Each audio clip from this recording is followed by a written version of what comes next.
Dawn rises slowly over the Valley of Mexico, as if unsure whether it should reveal what sleeps beneath the drifting light.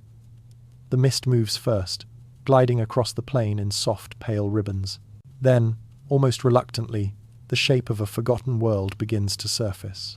The Pyramid of the Sun appears not as a ruin, but as a silhouette carved from the early glow, its massive form holding shadows that seem older than the sky itself. Nothing stirs around it. No names cling to its stones. No voice claims its design. Yet it stands as if waiting for someone to remember. As the light strengthens, the scene deepens. Pathways emerge from the dimness, stretching in straight, purposeful lines that lead nowhere we can fully understand. Footsteps echo in the imagination long before any actual sound is heard, as though people who vanished centuries ago are still walking ahead of us, just out of sight. Here, every silence feels intentional, crafted with the same precision as the city's colossal structures. Most ancient cities whisper the stories of their makers. Egypt left kings. Rome left senators and generals. Mesopotamia left scribes, merchants, priests. But Teotihuacan left nothing. No ruler's name, no architect's signature, not even a myth that survived untouched. The city greets us like a monument built by ghosts, vast, orderly, impossible, and anonymous. That silence pulls us deeper than any inscription ever could. The more the landscape brightens, the more unreal the city becomes. It rises not like the work of a civilization we understand, but like a question too large to answer. Who imagined this place? Who commanded its scale? Who stood here at dawn 1,000 years before the first European castle was built and believed this city would define their world? As the morning expands across the Avenue of the Dead, the mystery sharpens rather than dissolves. It feels as though the city is testing us, asking whether we can see the difference between what survives and what is remembered. For now, only the structures endure. Their creators have been erased, leaving their work to speak in their place. And as we follow that quiet pull deeper into the ancient avenues, the shapes ahead reveal something even stranger. The impossible order of a city planned with a perfection no forgotten civilization should have possessed. The deeper we step into Teotihuacan, the more the city begins to reveal a kind of order that feels strangely deliberate, almost unnervingly so. At first glance, the Avenue of the Dead appears to be a simple procession route cutting through the heart of the ancient metropolis. Yet as the early light spreads across its length, the truth begins to emerge. The avenue is not random. It is not even aligned with the cardinal directions. Instead, it is tilted precisely by a few degrees to match celestial patterns that unfold across the sky over thousands of years. A road shaped not for convenience, but for the heavens. The more one studies its length, the more impossible it feels. The axis drawn through the city aligns with the setting of the Pleiades, a star cluster deeply tied to Mesoamerican creation myths. That subtle tilt means the city itself breathes with the movement of the cosmos, as though its builders were less concerned with earthly needs than with replicating the rhythm of the universe. Standing on that broad avenue, with its stone flanking platforms rising like silent sentinels, one cannot help but sense a forgotten intelligence woven into its design. From above, this ancient place resembles a grid crafted by modern instruments. The blocks stretch outward in near-perfect harmony, measured with care that no surviving record can explain. The Pyramid of the Sun and the Pyramid of the Moon sit in a relationship to each other that reflects geometric symmetry rather than topographical necessity. Even their distances echo sacred ratios found in other monumental cultures, ratios usually associated with societies that left behind engineers, mathematicians, and astronomers whose names are still studied today. But here, in Teotihuacan, there is not a single name attached to this mastery. As the sun rises higher, its rays fall across the structures in ways that seem rehearsed. The shadows move with intention, slipping across staircases and walls as though reacting to some hidden script. Archaeologists have found that many temples were positioned in relation to astronomical events, solstices, zenith passages, lunar cycles. These choices were not mere decoration. They formed a system, a kind of cosmic architecture that fused city planning with starlight. It suggests minds trained not in casual observation, but in sustained, generations-long study of the sky.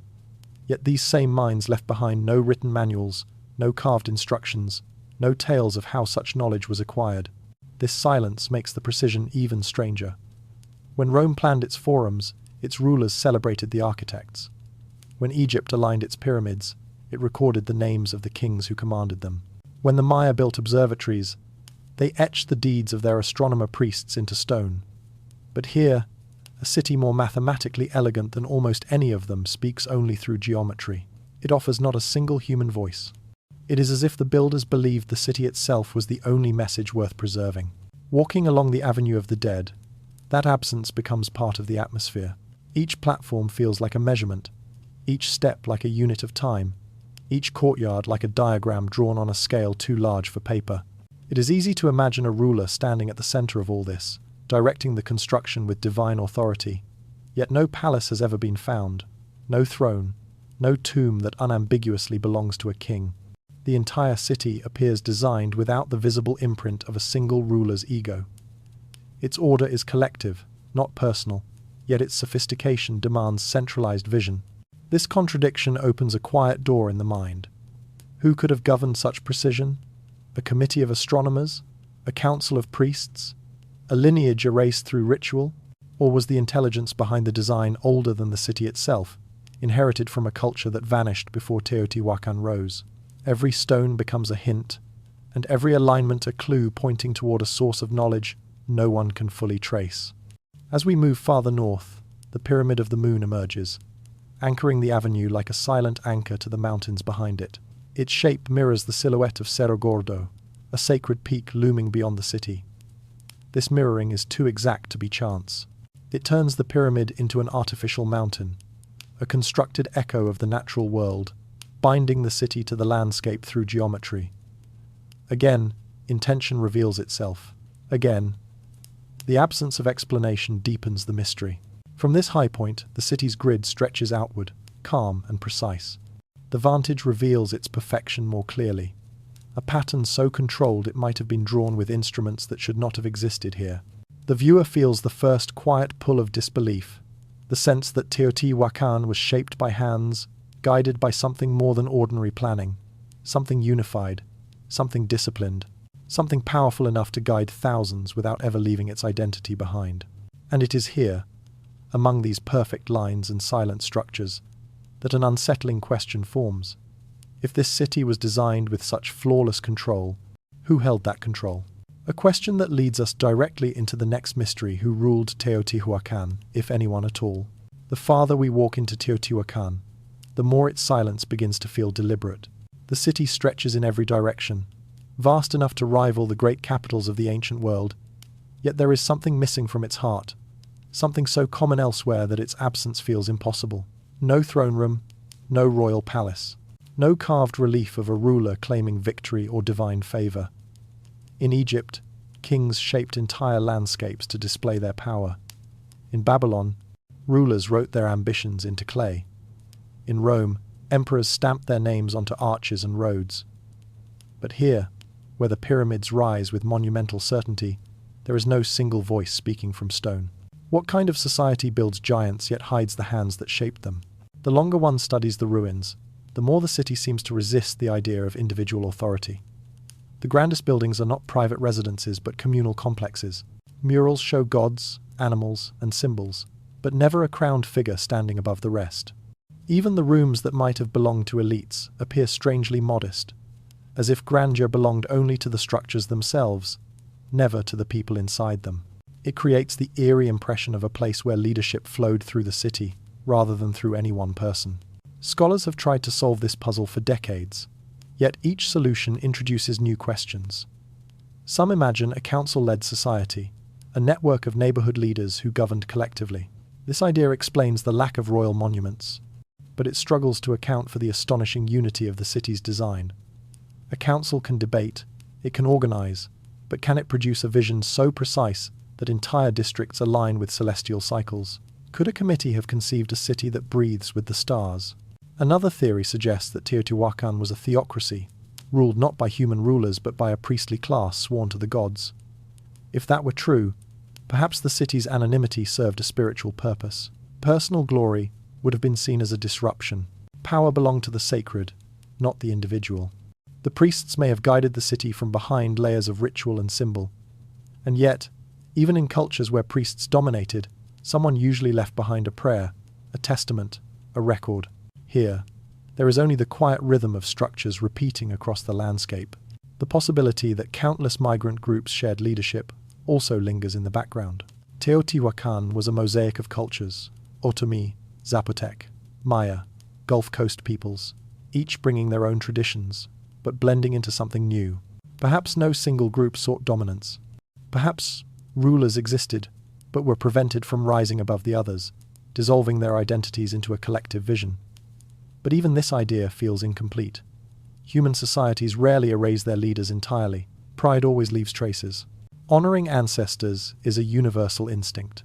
Yet here, no lineage claims ownership of the city that once shaped half a continent. Every explanation circles the same disturbing truth. Teotihuacan's silence is unnatural. Walking through its broad avenues, the absence begins to feel like a kind of design choice, as though the city's creators wanted to hide themselves intentionally. It is unsettling to consider that an entire civilization might choose anonymity not by accident, but by ideology. A worldview where personal identity fades in service of a cosmic plan. A world where the city itself is the sovereign, and its builders are merely instruments. The pyramids, the murals, the geometry they endure, the people do not. And yet, the work they left behind required extraordinary leadership. Coordinating the labor to construct the Pyramid of the Sun alone would demand organization on a scale few ancient societies achieved. The sourcing of materials, the engineering knowledge, the vast trade networks, none of it could function without a central authority. So, where is the evidence of that authority? Why does it dissolve the closer we look? Teotihuacan feels like a contradiction carved into stone. A city built with absolute unity, yet devoid of the individual who commanded that unity. The paradox creates its own quiet tension. The city's perfection becomes suspicious, almost too elegant to be the product of ordinary governance. One begins to imagine leaders who never claimed credit, whose names were not inscribed but removed, a system designed to elevate structure and suppress self. Perhaps power here was not shown through monuments, but through invisibility. Perhaps leadership hid behind symbols, rituals, and the city's immense order controlling without ever being seen. Or perhaps there is a darker possibility. The rulers of Teotihuacan were erased long ago, erased so thoroughly that even their memory cannot be reconstructed. Whether through internal revolt, ideological cleansing, or deliberate rewriting, the people who once held power vanished from the story. Their absence is now the most dominant presence in the ruins. The mystery lingers in the air as we stand beneath the pyramids. A city without kings, yet built like a kingdom. A metropolis without a ruler's voice, yet shaped by undeniable authority. The more we search for its leaders, the more the city draws us backward, beyond its walls, toward a time before Teotihuacan rose. A time when its first architects walked an empty valley and imagined something impossible. And so, to understand who built this city, we cannot start here. We must descend into the world before the pyramids existed. Long before Teotihuacan rose from the earth, the Valley of Mexico existed as a world shaped by forces far older than human memory. The land was once a basin of shimmering lakes, their surfaces stretching wide under a sky untouched by smoke or stone. Ancient waters reflected the silhouettes of distant mountains, and the valley's quiet rhythms guided the movement of early peoples who drifted through its marshes, forests, and volcanic slopes. In those distant ages, the valley carried no name. It was simply a place where the earth revealed itself generously, where water was plentiful, soil was soft, and shelter waited in the shadow of rising peaks. Volcanoes breathed life and destruction into this landscape. Eruptions scattered ash across the basin, reshaping the contours of hills and redirecting rivers. Each event forced small communities to move, return, rebuild, or vanish entirely. The land itself seemed to pulse with cycles of creation and renewal, and those who walked its edges learned to read the signs of fire, wind, and water. Their knowledge was not written, but held in memory passed quietly from one generation to the next, like a fragile ember kept alive in the dark. These early groups were hunters, foragers, and wanderers who left faint traces on the ground. A few tools buried near an old shoreline, a patch of burned earth from a forgotten camp, seeds stored in hollowed stones. Everything else has faded, leaving their existence almost ghost-like. Yet their presence mattered. They were the first to understand the valley's patterns, the seasons of flooding, the movements of animals, the cycles of plants that thrived in volcanic soil. They learned where to build and where to avoid, where the ground whispered stability and where it threatened to collapse. As centuries passed, these scattered groups began to settle in small clusters. Simple villages emerged along lake margins, where fishing, farming, and gathering could sustain life. The people shaped fields with slow patience, planting maize in the rich, dark earth left behind by ancient eruptions. Clay vessels, woven mats, and modest altars hinted at growing rituals. Even then, beliefs took form. Fire, water, and sky became more than elements, they became presences. The valley was not just a home, but a living force they moved within. Every generation added something small, a new tool, a new crop, a new understanding of the stars overhead. These fragments of knowledge accumulated quietly, layer by layer, like sediment settling at the bottom of a lake. None of these groups built pyramids. None carved cities. Yet they carried ideas that would someday anchor a civilization far greater than anything they could imagine. Their legacy was not a monument, but a foundation, an invisible undercurrent that later peoples would inherit and refine. Over time, waves of newcomers arrived from distant regions, drawn by stories of fertile land and abundant water. Some came from the highlands, others from forested valleys or arid plains. Each brought their own traditions, languages, and technologies. Instead of clashing, these cultures blended. Pottery styles mixed, rituals converged, techniques for farming, hunting, and building merged into a new, evolving identity. The valley became a crossroads, an open cauldron where diverse ideas simmered until they formed something entirely new. The land itself encouraged settlement. The surrounding mountains offered protection, creating a natural enclosure. The lakes provided food and transportation. Springs and rivers fed early fields, and beneath the soil lay obsidian, sharp, dark, and valuable, waiting for those who would someday use it to shape a vast trade network. Everything that would make Teotihuacan possible already existed here in fragments, scattered like seeds, waiting for the right season. Yet, the early settlements never grew into great cities. They remained small, vulnerable to shifts in climate, migration, and resource scarcity. Some lasted for generations. Others disappeared with no trace. Their names, if they had them, are gone. Their beliefs remain only in hints, symbols carved into bone, patterns etched into broken pots, remnants that whisper of forgotten stories. But these small communities carried forward the wisdom of survival. They learned how to live with the valley, not against it. When we look at Teotihuacan today, it feels singular, as if it erupted suddenly in its full grandeur. But its origins stretch back to these quiet beginnings, to families tending fields beside ancient lakes, to travelers crossing volcanic paths, to cultures blending in ways no one could predict. Before the pyramids rose, the valley was already preparing its story. And now, with the land shaped and the first threads of knowledge woven together, we can follow the trail toward the next transformation. How scattered villages began to merge into the world's first glimpse of a rising supercity. As the centuries passed, the quiet settlements scattered across the Valley of Mexico began to attract more than local wanderers. The land's natural abundance, its obsidian deposits, its sheltering mountains, and its network of lakes drew the attention of people far beyond the valley's rim. What emerged was not the slow rise of a single culture, but a convergence, a gathering of countless groups who arrived carrying their own languages, beliefs, and memories. It is from this quiet mingling of strangers that the roots of Teotihuacan began to form. Archaeologists now see that the earliest builders were anything but uniform. Pottery fragments show shapes favored by the Otomi. Burials reveal patterns practiced by people from the Gulf Coast. Walls in certain neighborhoods carry designs reminiscent of Zapotec art from distant Oaxaca. Even the presence of Maya glyphs in early murals hints that travelers from tropical forests far to the southeast once walked these streets, long before the city became monumental. Each group left a faint imprint, a soft echo of their homeland, blending into the growing mosaic taking shape in the valley. At first, these migrants likely settled in clusters, forming small communities that mirrored their original homes. They brought rituals carried across mountains, techniques for farming dry soils, skills for crafting ceramics, and stories that explained why the stars moved through the sky. Their traditions existed side by side rather than in competition, for the valley's early settlements were still small enough for cooperation to outweigh conflict. Slowly, as intermarriage and trade wove these groups together, a shared identity began to form, one that belonged not to any single culture, but to the land itself. The merging was not always peaceful. Different customs likely clashed. Competing ideas about leadership, inheritance, and belief must have created tension. Yet something about the valley kept drawing people back, giving this fragile blend of cultures the time it needed to settle.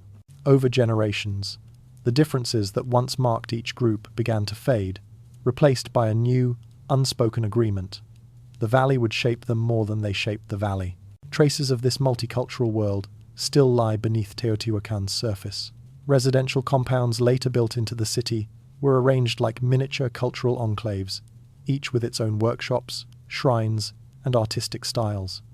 These were not simply neighborhoods. They were reminders that Teotihuacan grew from many seeds scattered across a vast region. A visitor walking through early Teotihuacan would have heard dozens of accents, seen clothing styles from different climates, and encountered artisans practicing techniques from faraway homelands. This blending created a fertile ground for innovation. A Maya stonemason sharing knowledge with an Otomi builder might produce techniques neither culture developed alone. A Zapotec merchant, trading obsidian blades for tropical feathers, might spark new rituals. A family from the highlands learning farming methods from Gulf Coast migrants might transform barren plots into thriving fields. Diversity became the city's quiet engine, generating ideas that carried it far beyond the capabilities of any single culture. Yet the most haunting part of this multicultural beginning is what it implies. With so many groups contributing, whose legacy should the city reflect? Who should be honored for its planning, its architecture, its beliefs? And why did none of them leave behind their names? It is as though, in the act of blending, something else happened. Individual identities softened, slowly dissolving into a collective identity that valued unity over ancestry. Pride did not vanish, but it was redirected. Instead of glorifying the leaders or origin stories of each group, the people began to glorify the city itself. Teotihuacan became the shared emblem, the place where every newcomer felt part of something larger, something that transcended origin. This multicultural foundation deepens the mystery. If so many peoples helped create the city, why did all their individual marks fade? Why is there no surviving record of the architects, planners, or spiritual leaders who helped unify such a diverse population? The silence suggests intentionality, as though anonymity became part of the city's guiding principle long before its pyramids towered above the plain. Diversity brought skills. Diversity brought strength. But something else would soon take shape. Something powerful enough to turn scattered migrants into the builders of a monumental civilization. It would not be a person. It would not be a ruler. It would be a belief, one capable of binding strangers into a single extraordinary vision. Before Teotihuacan became a city of stone, it became a city of ideas. Long before the pyramids rose, the valley's early inhabitants began shaping a worldview that reached beyond daily survival. They watched the sky with patience, tracing the slow wheel of stars, the shifting position of the sun, and the delicate rhythm of the seasons. From these observations grew a belief that life itself followed a cycle. Birth, destruction, renewal. Nothing ended. Everything returned. The world was not a straight line but a looping path, always circling back to its beginning. This idea would eventually become the heartbeat of Teotihuacan. Across the valley, small villages began crafting their rituals around this cycle. Fire symbolized creation and cleansing. Water represented the potential of new life. Mountains became the places where earth touched the heavens. Even simple household altars carried hints of this cosmology, spirals carved into stone, offerings placed in bowls, pigments arranged in colors representing rain, fertility, and rebirth. These were quiet beginnings, but they held the seeds of something immense. As people from different regions settled in the valley, their beliefs blended. The Zapotec idea of sacred mountains merged with Maya astronomical knowledge. Gulf Coast traditions of water deities intertwined with highland myths of fire and lightning. No single culture dominated. Instead, the valley became a place where many visions of the universe converged into a shared understanding. Over generations, a unified cosmology emerged, not imposed by a ruler, but shaped through countless small agreements, observations, and rituals. This cosmology held that the world had been created and destroyed multiple times. Humanity existed because previous worlds had fallen and been remade. The responsibility of living people was to maintain the balance between earth and sky, to honor the forces that kept creation intact. If those forces were neglected, the cycle would begin again, sweeping everything away. This belief did not frighten the early inhabitants. It guided them. It gave structure to their days and meaning to their gatherings. Eventually, this worldview demanded a physical form, a place where the cosmic order could be mirrored, practiced, and renewed. The valley, enclosed by mountains and illuminated by the shifting sky, became the canvas. The people began to imagine structures that embodied their cosmology. Pyramids would stand as artificial mountains, rising toward the heavens. Processional pathways would replicate celestial alignments. Courtyards would echo the cycles of seasons, rains, and agricultural renewal. The Avenue of the Dead, which later became the backbone of Teotihuacan, may have started as a ceremonial route meant to mirror the path of the sun.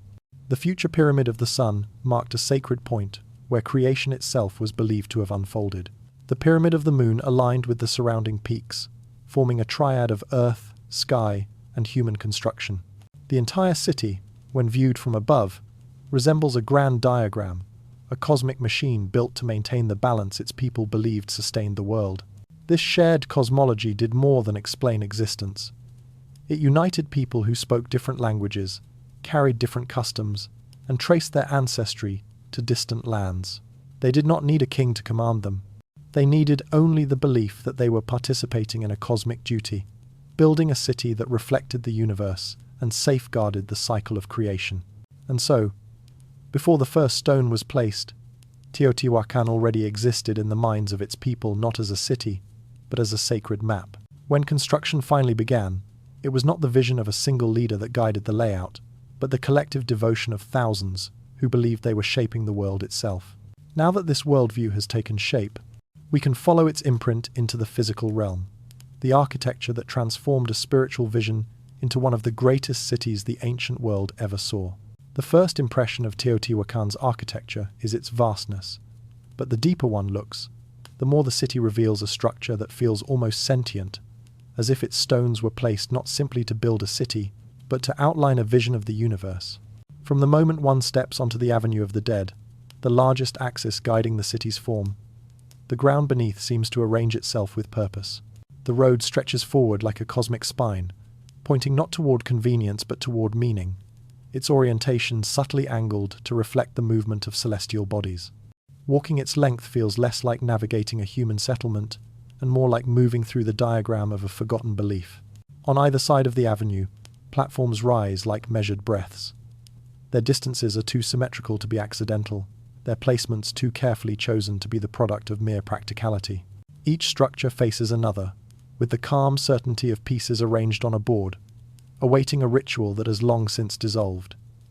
And as sunlight shifts across the day, the city responds. Shadows elongate and contract along predictable lines, falling across staircases and terraces in a rhythm that suggests deliberate choreography. It is impossible to believe these interactions were not part of the original plan. The pyramids magnify this sense of intention. The Pyramid of the Sun stands where it stands because the earth itself dictated it. Beneath it lies a cave, likely a sacred birthplace in local mythology, marking a point where creation was believed to have emerged. The pyramid above is not simply a structure, it is a monumental amplification of that myth.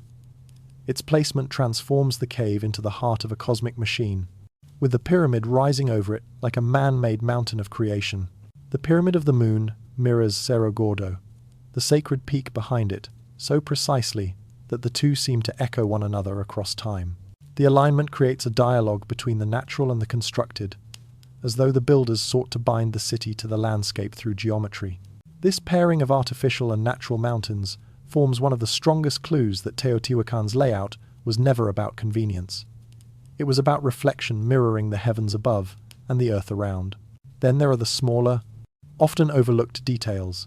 Courtyards shaped like ceremonial stages, staircases designed to amplify sound, alignments that match solstices and zenith passages with remarkable consistency. These features are too subtle to be random. Each element seems to serve a purpose that transcends functionality, as though the builders were not drawing a city plan but sketching a sacred manuscript in stone. As one wanders deeper into the ruins, the feeling grows that the architects were attempting to map something intangible. Were they tracing the pathways of the gods? Reenacting birth myths through architecture? Encoding astronomical knowledge into a permanent form? Or were they constructing a landscape where every step, every shadow, every direction carried spiritual weight? The city does not answer these questions, but its structure encourages them. Nothing in Teotihuacan feels improvised. The avenues intersect with measured grace. The structures maintain ratios that echo sacred geometry. Even the distribution of open and enclosed spaces seems calculated to manipulate perception, widening suddenly to evoke awe, narrowing to guide movement, rising to evoke ascension. The architecture acts less like a collection of buildings and more like a ceremonial instrument, guiding the mind through stages of revelation. This precision becomes even more intriguing when one remembers that Teotihuacan left behind no written blueprints, no instruction tablets, no carved orders from rulers, no record explaining how its design was conceived or why certain choices were made. The silence transforms the city into a riddle, a complex, elegant system built by people who vanished without leaving names or explanations. The absence of written justification forces the viewer to feel the architecture rather than decode it. The city communicates through structure, not script. As dusk settles, the city's alignments become even more pronounced. Stars appear above the horizon, exactly where certain plazas seem to wait for them. The Avenue of the Dead becomes a guiding line toward constellations that once held sacred meaning. In these moments, Teotihuacan seems less like a place where people lived and more like a replica of the cosmos, built by hands that sought to anchor the heavens to the earth. Yet architecture is only the surface of this mystery. To understand how such precision was achieved, we must look deeper beyond alignment and intention into the materials, techniques, and engineering secrets that allowed this cosmic blueprint to become real. The deeper one looks at Teotihuacan, the more its physical construction begins to feel like a second, quieter mystery, running beneath the grandeur of its urban design. The city's stones do not simply sit where they are placed. They seem shaped by an intelligence that understood the land, the sky, and the materials of the earth with remarkable precision. Here, volcanic rock becomes more than rock. Fire becomes more than heat. Even the plaster covering the walls functions as both protection and meaning. Every element feels chosen with intention, as though the builders treated construction not as labor, but as ritual. Most civilizations that built on this scale relied on metal tools, written calculations, or large animals to move heavy loads. Teotihuacan had none of these, and yet the Pyramid of the Sun stands with millions of tons of stone rising in perfect layers. The Pyramid of the Moon sits with equal mastery, anchored to its mountain backdrop through a foundation engineered to handle weight and shifting soil. How these feats were accomplished remains an open question. The stones bear marks of shaping techniques that required heat, pressure, and an intimate understanding of volcanic materials. It is clear the builders were not improvising. They knew exactly what they were doing. The most iconic architectural feature of Teotihuacan, the talud tablero style, reveals this mastery. A sloping platform, the talud, supports a vertical panel, the tablero, creating a rhythm of rising and resting planes across temples and complexes. This design was not only aesthetic, it distributed weight efficiently, allowing structures to rise higher without collapsing. Later, civilizations across Mesoamerica adopted this style, but nowhere else does it appear with the refinement seen here. It is as if Teotihuacan perfected a formula that others only ever inherited. Walking through the city, one encounters drainage tunnels so precisely carved that they still function after centuries of abandonment. These channels snake beneath plazas and structures, guiding rainwater away before it can weaken foundations. Their construction suggests not merely technical understanding but observation, watching how water moved across the valley, learning its behavior, and then building systems that echoed natural flow. Even today, engineers studying their layout admit the designs were ahead of their time. Inside temples, another layer of engineering genius reveals itself. Acoustics. Clapping in certain plazas produces echoes that mimic the call of sacred birds. Footsteps inside enclosed chambers create resonant pulses that amplify ritual movement. These effects were not accidents. They required calculations of sound, space, and material, that modern researchers are still trying to decode. In Teotihuacan, architecture spoke, and echoes answered. The materials themselves hold more puzzles.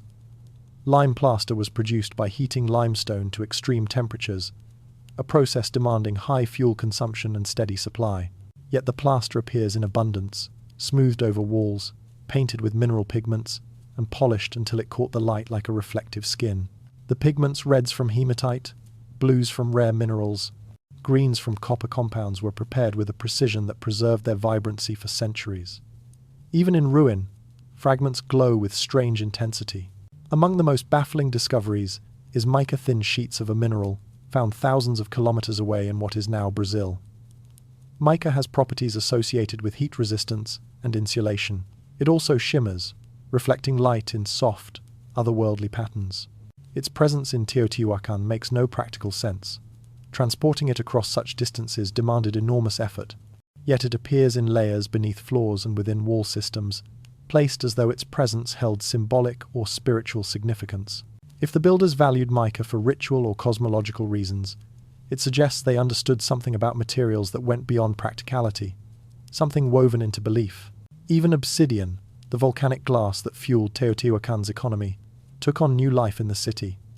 Craftspeople shaped it into blades so sharp that modern surgeons compare them to scalpels. Others carved it into mirrors, dark, reflective surfaces used for divination or ritual focus.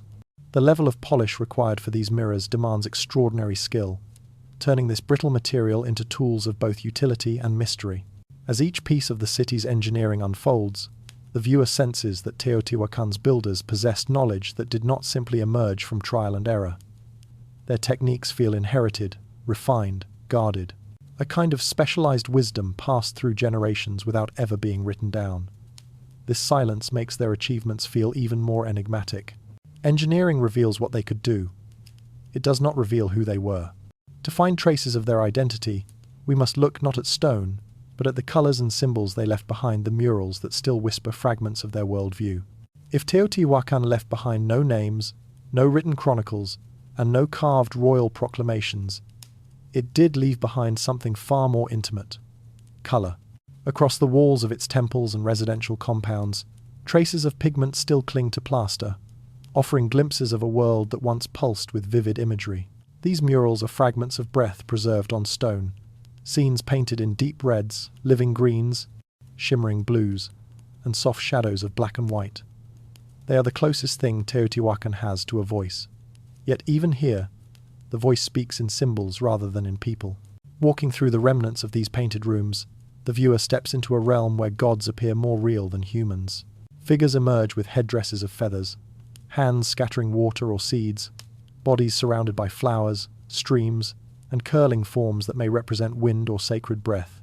Animals, jaguars, coyotes, serpents, owls, stride across the walls not as mere decorations, but as beings charged with meaning. Every line seems to whisper a lesson, though its message remains half hidden. Among the most striking images is a figure scholars call the Great Goddess. She appears not as a ruler, but as a presence, towering above the earthly world. Water flows from her hands, butterflies drift around her, branches sprout from her headdress, and cascade downward like rivers of life. Some believe she embodies fertility, the renewal of the earth. Others see in her a cosmic mother, a guardian of cycles. But whatever her identity, she offers no name. Her face, stylized and serene, is less a portrait than an idea, a force of nature given form. Not far from her domain appears the storm god, a being associated with lightning, rain, and the vital chaos that nourishes the fields. His eyes bulge with intensity. Clouds swirl around him. Drops fall from his hands like the beginning of storms. He too is rendered without individuality. He is not a king wearing divine symbols. He is the symbol itself. Teotihuacan's murals do not elevate human figures to divine status. They elevate divine concepts to a level beyond human comprehension. Even scenes that hint at ritual or warfare avoid showing personal identity. Rows of warriors appear in stylized formations, adorned with shields, feathers, and animal motifs. Yet no one stands above the rest. No figure claims authority. The murals suggest hierarchy, but never a single human face to embody it. This absence becomes a presence of its own, the unmistakable sense that Teotihuacan valued collective expression over personal glory. The murals also reveal an emotional landscape that architecture alone cannot convey. They show joy in the form of blooming flowers, tension in the coiled posture of serpents, and reverence in the flowing gestures of painted hands. They hint at festivals, offerings, dances, and moments where the boundary between human and divine blurred into something shared. Through these colors and shapes, the viewer senses that Teotihuacanations inhabited a world where the spiritual and the physical were inseparable, where art was a bridge between the two. Yet, despite this richness, the murals guard their secrets carefully. Their symbols resemble a language with no surviving grammar. Every interpreted meaning is a possibility, not a certainty. The painters gave us emotion, cosmology, and mythology, but they withheld the personal. It is as though the artists themselves disappeared behind their work, allowing only the sacred imagery to endure. This selective silence is unsettling. Why create such intricate art, if not to celebrate individual identity? Why paint gods and forces with such devotion, yet refuse to depict a single named ancestor, ruler, or hero? The murals suggest a society that valued cosmic cycles more than personal legacy, where the message mattered more than the messenger. If architecture reveals intention and murals reveal belief, then something else emerges when these two worlds converge. Influence.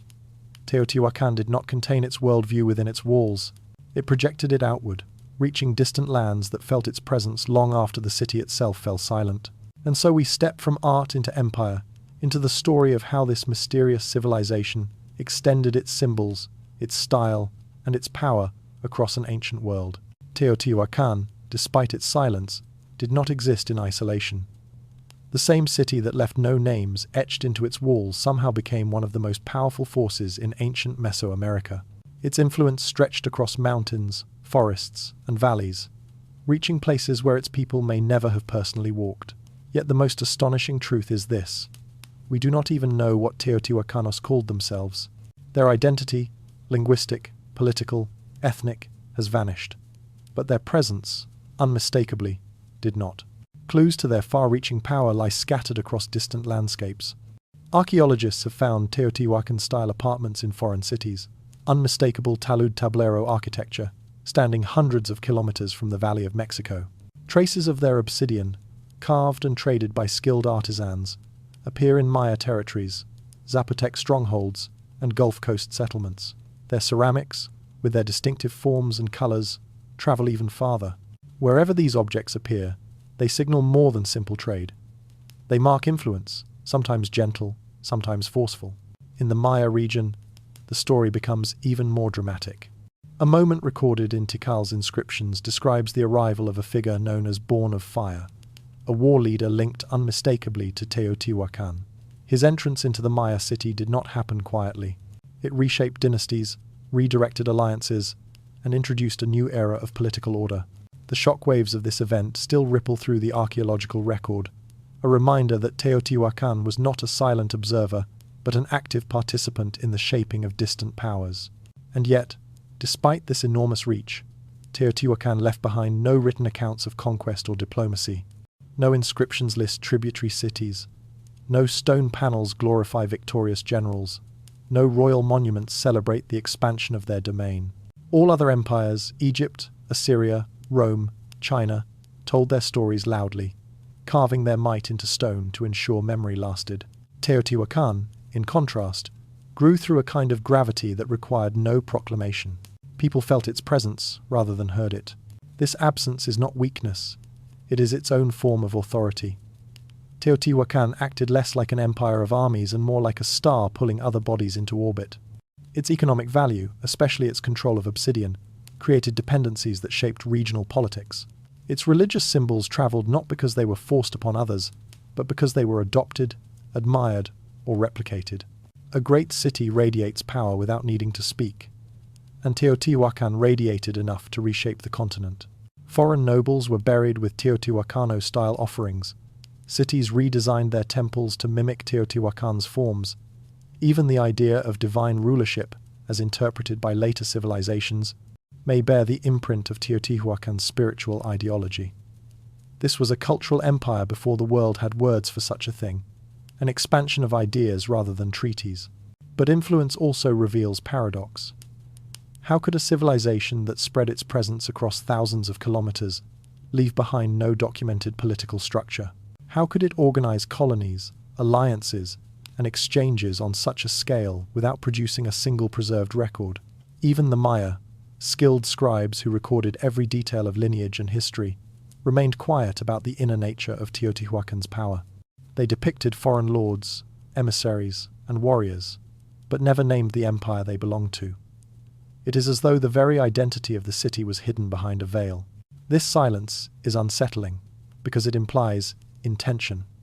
An empire that leaves no record of itself is either extraordinarily humble or extraordinarily controlled. Perhaps Teotihuacan believed that power did not need to be carved into stone. Perhaps the city's identity was so rooted in collective belief that no ruler sought personal fame. Or perhaps the records existed once, but were erased, destroyed, or never meant to endure. What survives is only the shape of influence. A city with no name spreading ideas, materials, symbols, and authority across Mesoamerica.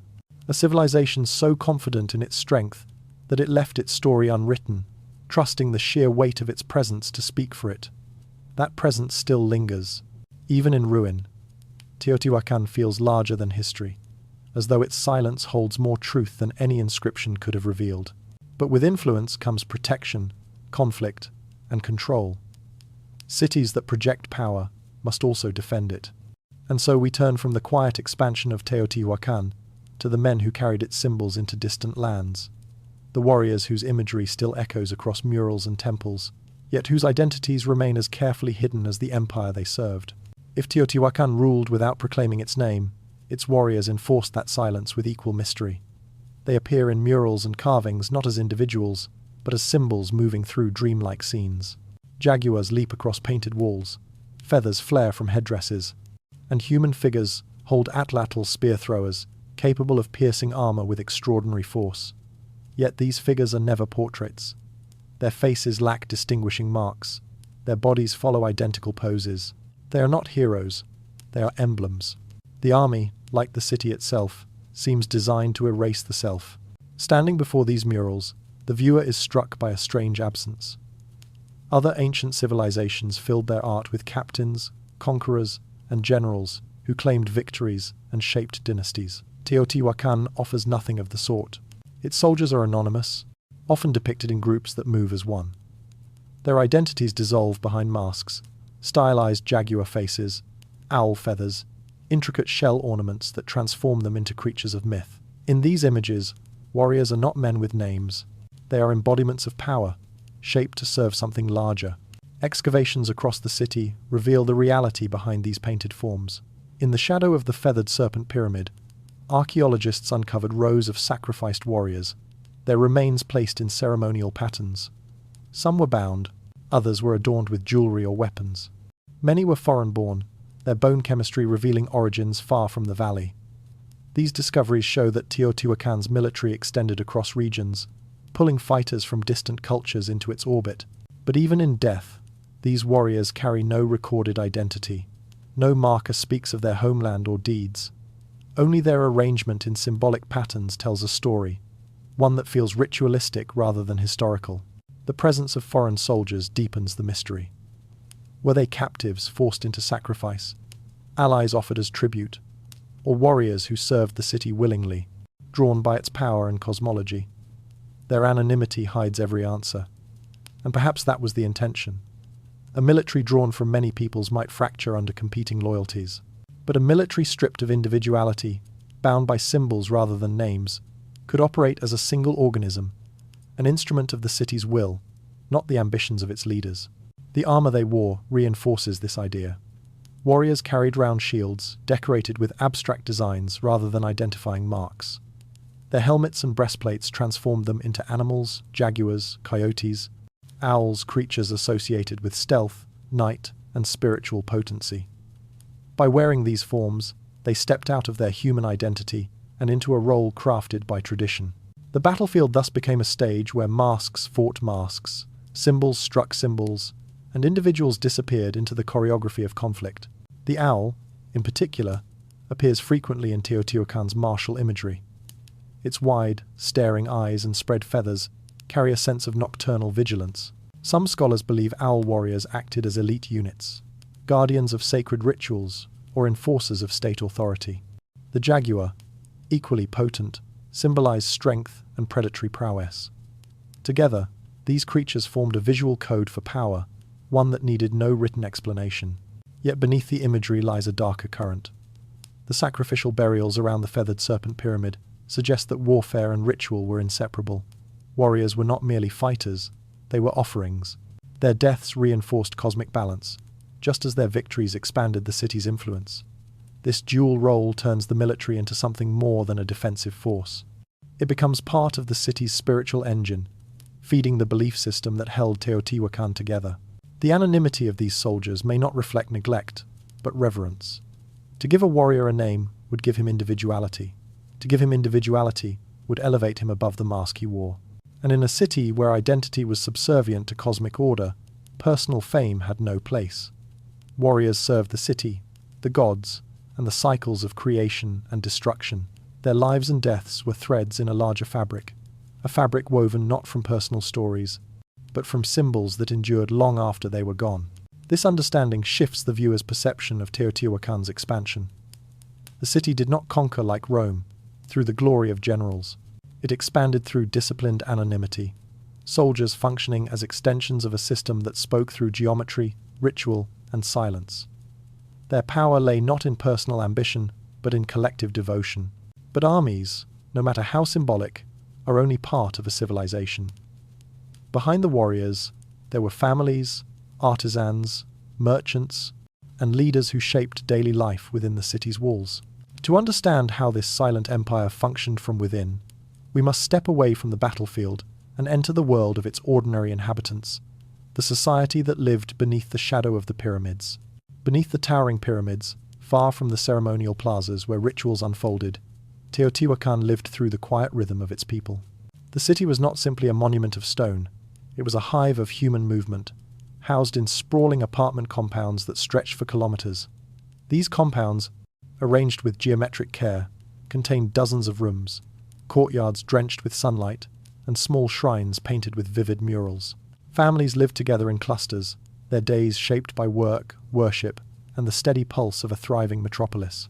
Walking through these neighborhoods, one would hear the sound of grinding stone as women prepared grain, the tapping of obsidian workers carving razor-thin blades, and the soft murmur of merchants arranging goods for trade. Children played in communal spaces while elders observed from shaded corners. Smoke rose from kitchens where meals were shared, and the scent of copal incense drifted from household altars. These scenes created a tapestry of everyday life, revealing a society as complex as any ancient capital. Yet even in this intimate world, anonymity prevails. No personal inscriptions mark the thresholds of these homes. No carved stelae tell the stories of families who lived here for generations. Ceramic vessels bear decorative motifs, but never the name of the artist. Even in the burial sites beneath the floors, individuals are identified only by the objects placed with them, not by words that speak their identity. The silence extends into every corner of life, as though the people themselves chose to fade behind the structures they built. This absence is especially striking because the city was enormous. At its peak, more than 100,000 people lived within its boundaries: artisans, traders, priests, farmers, and migrants from distant regions. They created a vibrant urban world full of color and sound.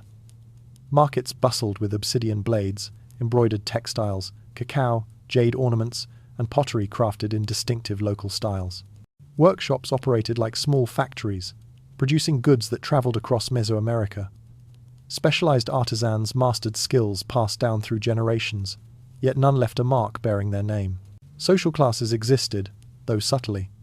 Some apartment compounds were more elaborate, decorated with ornate murals or constructed with higher quality materials. Others were modest, built for laborers or new arrivals to the city. But even in the wealthier districts, where one might expect inscriptions or personal markers, none appear. Status was expressed through space and material, not through identity. Even the elites merged into the fabric of the city. Religious life permeated daily routine. Small altars stood in nearly every dwelling, painted with images of deities associated with water, fertility, cycles, and protection. Offerings of flowers, seeds, and incense were placed in bowls or scattered across plaster floors. Rituals were intimate, woven into ordinary tasks. The divine was not reserved for temples alone. It lived inside the homes of all who shared the city's vision. Despite this richness, an uneasy quiet rests over Teotihuacan's residential world. The lack of personal identity suggests a cultural choice rather than accidental loss. It feels as if the society agreed implicitly or explicitly that the individual mattered less than the collective. The city itself became the measure of existence, not the lives within it. In a world where the architecture reached upward like a cosmic map, and the murals spoke through symbols rather than faces, people seemed content to dissolve into the grandeur they helped create. This creates a strange contrast for modern viewers. We search for names because we believe stories begin with individuals. Teotihuacan offers none. Instead, it offers a society that speaks through its silence, revealing a communal identity so strong that no personal claim survives.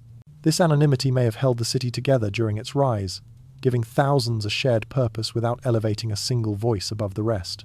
But even the most united society requires resources to sustain its growth. Teotihuacan's everyday life depended on materials that fueled its economy, shaped its weapons, and connected it to distant regions.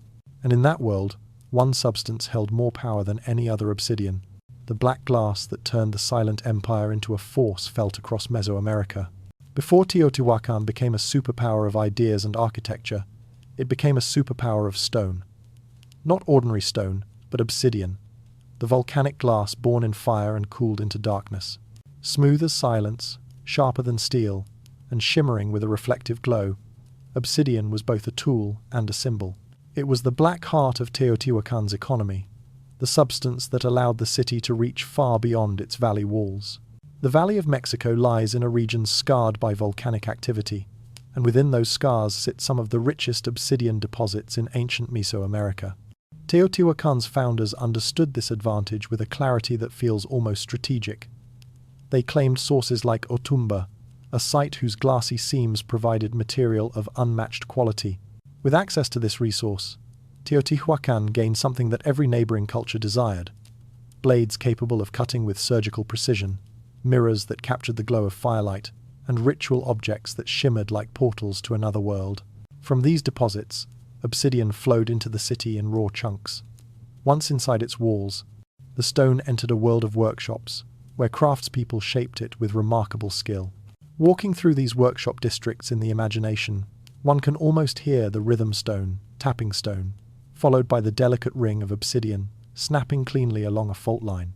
Craftsmen napped the material with practiced gestures, splitting it into flakes so thin and sharp that even modern surgeons marvel at its edge. These artisans were not merely workers, they were guardians of a perfected technique. What makes Teotihuacan extraordinary is not only that it controlled this resource, but that it industrialized it. Workshops operated with a precision akin to assembly lines, producing thousands of identical blades and tools. The consistency of these objects reveals a shared standard, an agreed design that spread across the city's production centers. Even more intriguing is the scale. The sheer volume of obsidian artifacts found in Teotihuacan suggests that the city supplied countless regions, embedding its influence into daily life across Mesoamerica. But obsidian was more than a commodity. It carried symbolic weight. Its dark surface, reflective yet opaque, mirrored the spiritual beliefs woven through Teotihuacan's cosmology. To hold obsidian was to hold something born from fire, tied to creation myths and divine transformation. Mirrors made from polished obsidian served as portals in ritual practices, surfaces where priests believed they could glimpse hidden realms or commune with gods. Blades crafted from the same stone were used in ceremonies of bloodletting and sacrifice, their edge cutting the boundary between worlds. Within this context, obsidian becomes a metaphor for Teotihuacan itself, sharp, enigmatic, and reflective of a world beyond ordinary sight. Just as the stone revealed only what lay on its surface, the city revealed only fragments of its identity, keeping the rest shrouded in silence. Its leaders left no names, its artisans no signatures, yet its obsidian products traveled farther and lasted longer than any inscription could have. Through trade, Teotihuacan's reach extended across vast distances. Merchants carried obsidian blades into distant valleys, tropical forests, and coastal settlements. These objects became markers of status, tools of survival, and symbols of ritual power. When people in faraway cities held a blade from Teotihuacan, they held a piece of the silent empire. Not its language, not its kings, but its essence. Obsidian became the ambassador of a civilization that spoke through materials rather than words. This economic dominance did not require military conquest. It required control of quarries, of skilled labor, of distribution networks that stretched into regions filled with diverse cultures. Through Obsidian, Teotihuacan established relationships, dependencies, and alliances that shaped the political landscape of ancient Mexico.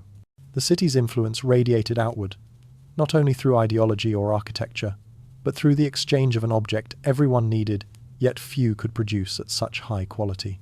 The more one studies this black stone, the clearer its significance becomes. Obsidian was both weapon and wealth. It was both practical and sacred. It built empires not through force, but through necessity, and it gave Teotihuacan a silent, yet undeniable power, an edge sharper than any sword and more enduring than any inscription. Where Obsidian travelled, people travelled. Ideas followed, cultures mingled. And far beyond the valley, the reach of Teotihuacan grew. To understand how far this influence spread, we follow the paths carved by traders and travellers, the ancient routes that carried the black blades into distant lands. Long before paved roads and empires built with iron, Mesoamerica was laced with pathways carved by footsteps, routes worn into the earth by merchants, pilgrims, and travellers who moved between forests, mountains, and valleys. These ancient highways connected distant cultures like veins carrying lifeblood, and at the centre of this network, Teotihuacan pulsed like a beating heart. Its obsidian workshops fueled demand, its markets offered goods from every direction, and its influence radiated outward, not through conquest, but through connection. Imagine a caravan departing from the city's northern district, merchants some Teotihuacano, others migrants who had been absorbed into the city's identity load baskets with obsidian blades, ceramics, textiles, and small ritual objects. They set out toward mountain passes, where air thins and paths narrow. The rhythm of their steps marks time as they move between volcanic ridges, heading toward settlements where their goods will be exchanged for turquoise, salt, or maize harvested from distant fields. Another caravan heads south, descending into humid forests where the canopy traps heat and sound. Along river valleys, they encounter communities whose traditions differ entirely from their own. Here, they trade obsidian for cacao beans, valued not only as food, but as currency, ritual offering, and intoxicating drink. In return, they bring back stories of foreign deities, unfamiliar costumes, and symbols that will someday appear in Teotihuacan's murals. The exchange is not merely material, it is intellectual. To the east, merchants travel toward the Gulf Coast, drawn by the promise of shells, cotton, and exotic feathers. The journey leads them across rolling plains and through marshlands, where waterbirds scatter at their approach. When they reach coastal settlements, they trade their blades for conch shells that produce deep, resonant sounds when blown objects that later echo through Teotihuacan's ceremonies.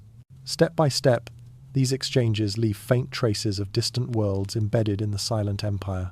The return routes are equally rich. Goods flow back into Teotihuacan: jade from Guatemala, copper bells from western lands, resins for incense, dyes for cloth, and seeds for cultivation. Every object carries a piece of its homeland, and when these fragments merge inside the city's walls, they enrich its culture in ways impossible to measure. Teotihuacan becomes a mosaic of influences, yet somehow retains its own aura, absorbing everything without losing itself. Standing in the city's great market, one would hear a blend of languages, accents, and rhythms woven into a single vibrant hum. People came not because Teotihuacan demanded tribute, but because Teotihuacan offered opportunity. It was a magnet, a crossroads, a place where anyone could participate in a vast economic system. The city's identity grew not from the authority of rulers, but from the movement of people. What makes this network even more remarkable is how it carried ideas as easily as it carried goods. Symbols from Teotihuacan appear in distant cities: feathered serpents, owl imagery, and talud tablero architectural motifs. These symbols are not forced upon others. They are adopted, admired, integrated. Foreign artisans replicate them. Local rulers incorporate them into new rituals. In this way, Teotihuacan's worldview spreads without armies. planting seeds that grow into cultural patterns far from the pyramids that inspired them. This quiet diffusion reveals the true power of Teotihuacan. It did not expand like Rome or Egypt, through the imposition of political order. It expanded like light, subtle, steady, touching everything around it. The highways that carried Obsidian became arteries of influence, linking people who may never have seen Teotihuacan, but felt its presence in objects, art, and beliefs. Through trade, the city's silent ideology traveled farther than its warriors ever could. Yet this openness carried risk. Trade routes connected Teotihuacan to lands with their own ambitions, alliances, and rivalries. Powerful civilizations watched the silent empire with curiosity and sometimes suspicion. Among them were the Maya, whose cities rose deep within the tropical forests and whose rulers carved their stories into stone. Trade created opportunity, but also tension. And on the horizon of Teotihuacan's history, one moment would reveal how fragile and how formidable these connections could be. To understand this turning point, we must follow the Obsidian route southeast, through forests thick with humidity, into the territories of the Maya, where Teotihuacan's influence would erupt into one of the most mysterious encounters in ancient history. For generations, Teotihuacan expanded through trade, culture, and quiet influence. Its obsidian traveled farther than its armies, and its symbols appeared in distant cities without the echo of conquest. Yet in the year AD 378, something happened that shattered this peaceful narrative, a moment so abrupt and dramatic that it still unsettles historians today.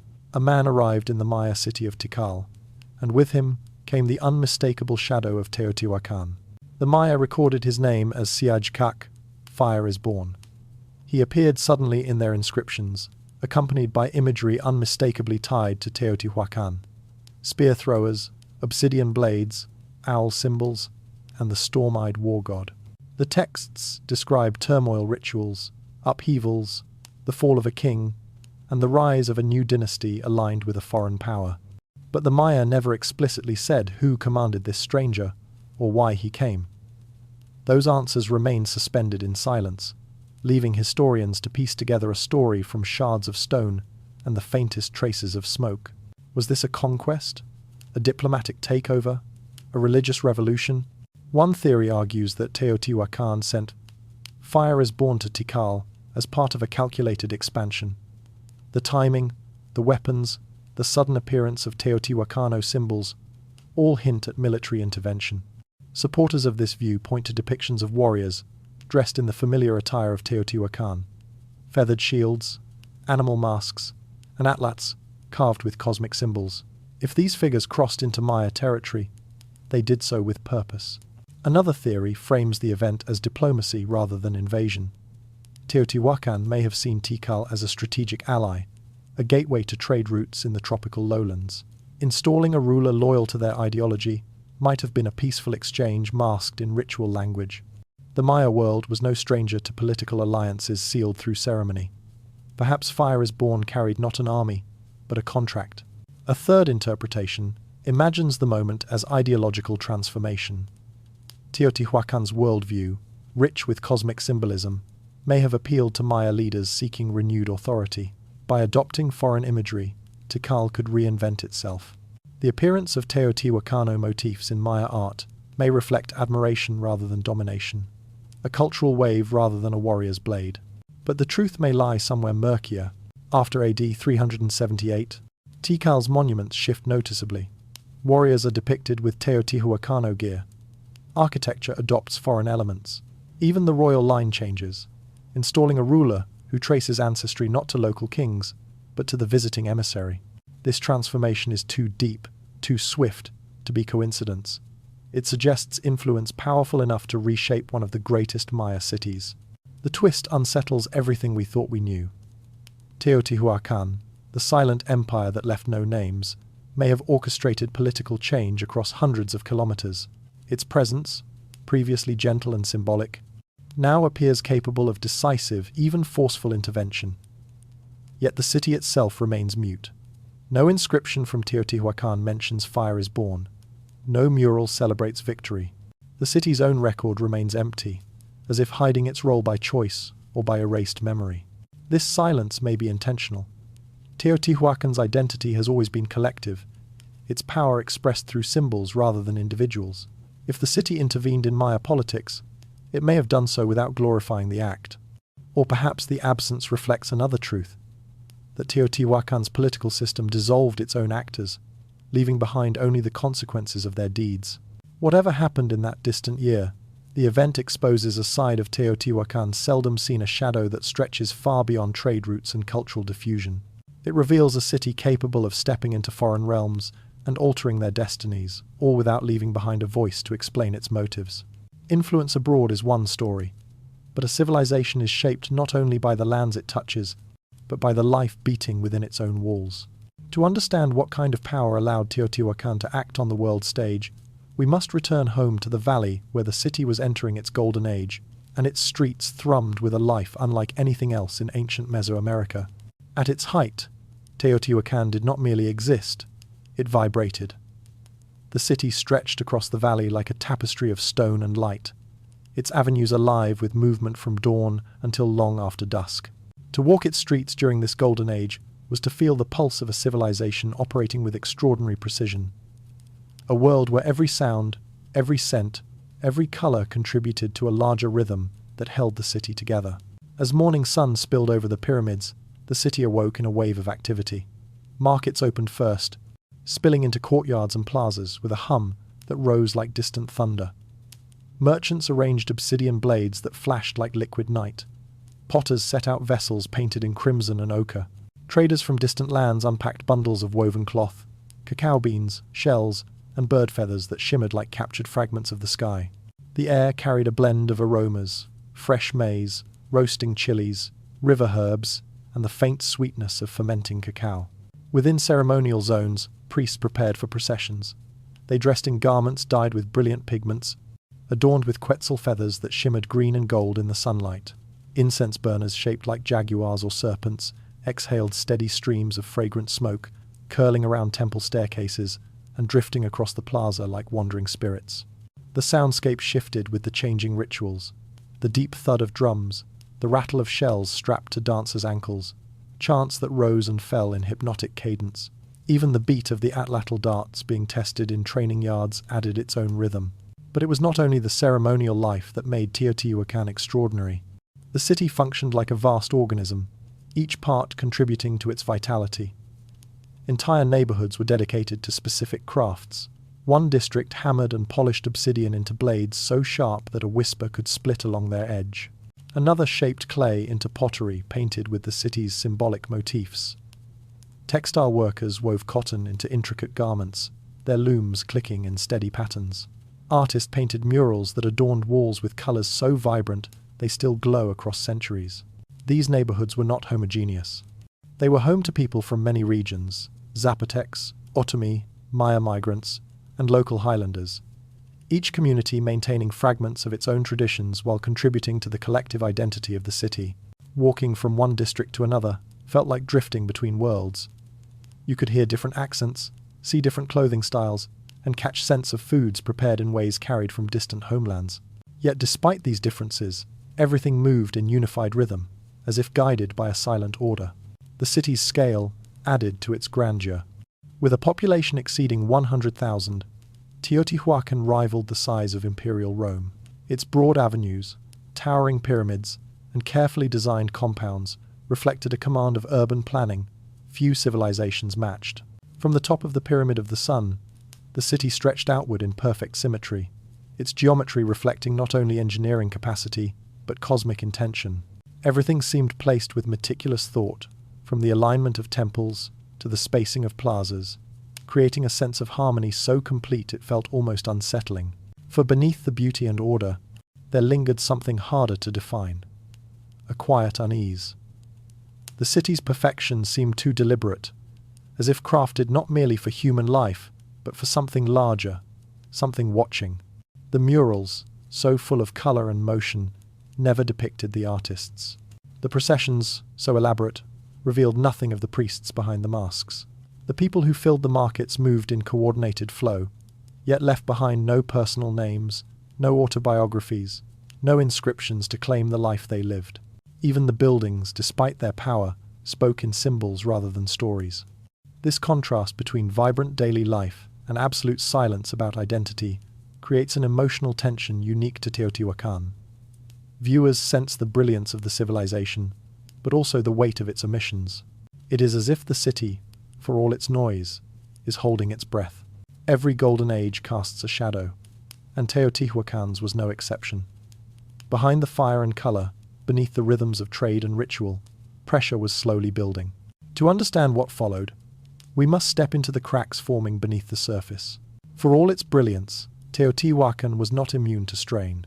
Beneath the city's radiant murals and orderly streets, pressures quietly gathered like cracks deep within stone unseen until they suddenly mattered. The same forces that fueled its rise eventually began to weigh on it, turning harmony into a fragile balance that could not last forever. At its peak, Teotihuacan housed more than 100,000 people. That magnitude, once a source of strength, grew into a challenge. The valley's fertile fields and lake systems provided abundant food, yet demand rose faster than supply. As the population expanded, farmers were pushed to cultivate new lands farther from the city, some less suited for agriculture. Soil degraded, water channels required constant maintenance. A city that once thrived effortlessly began to feel the limits of its environment. Economic inequality deepened these pressures. Though Teotihuacan lacked the ostentatious palaces of other empires, wealth was still unevenly distributed.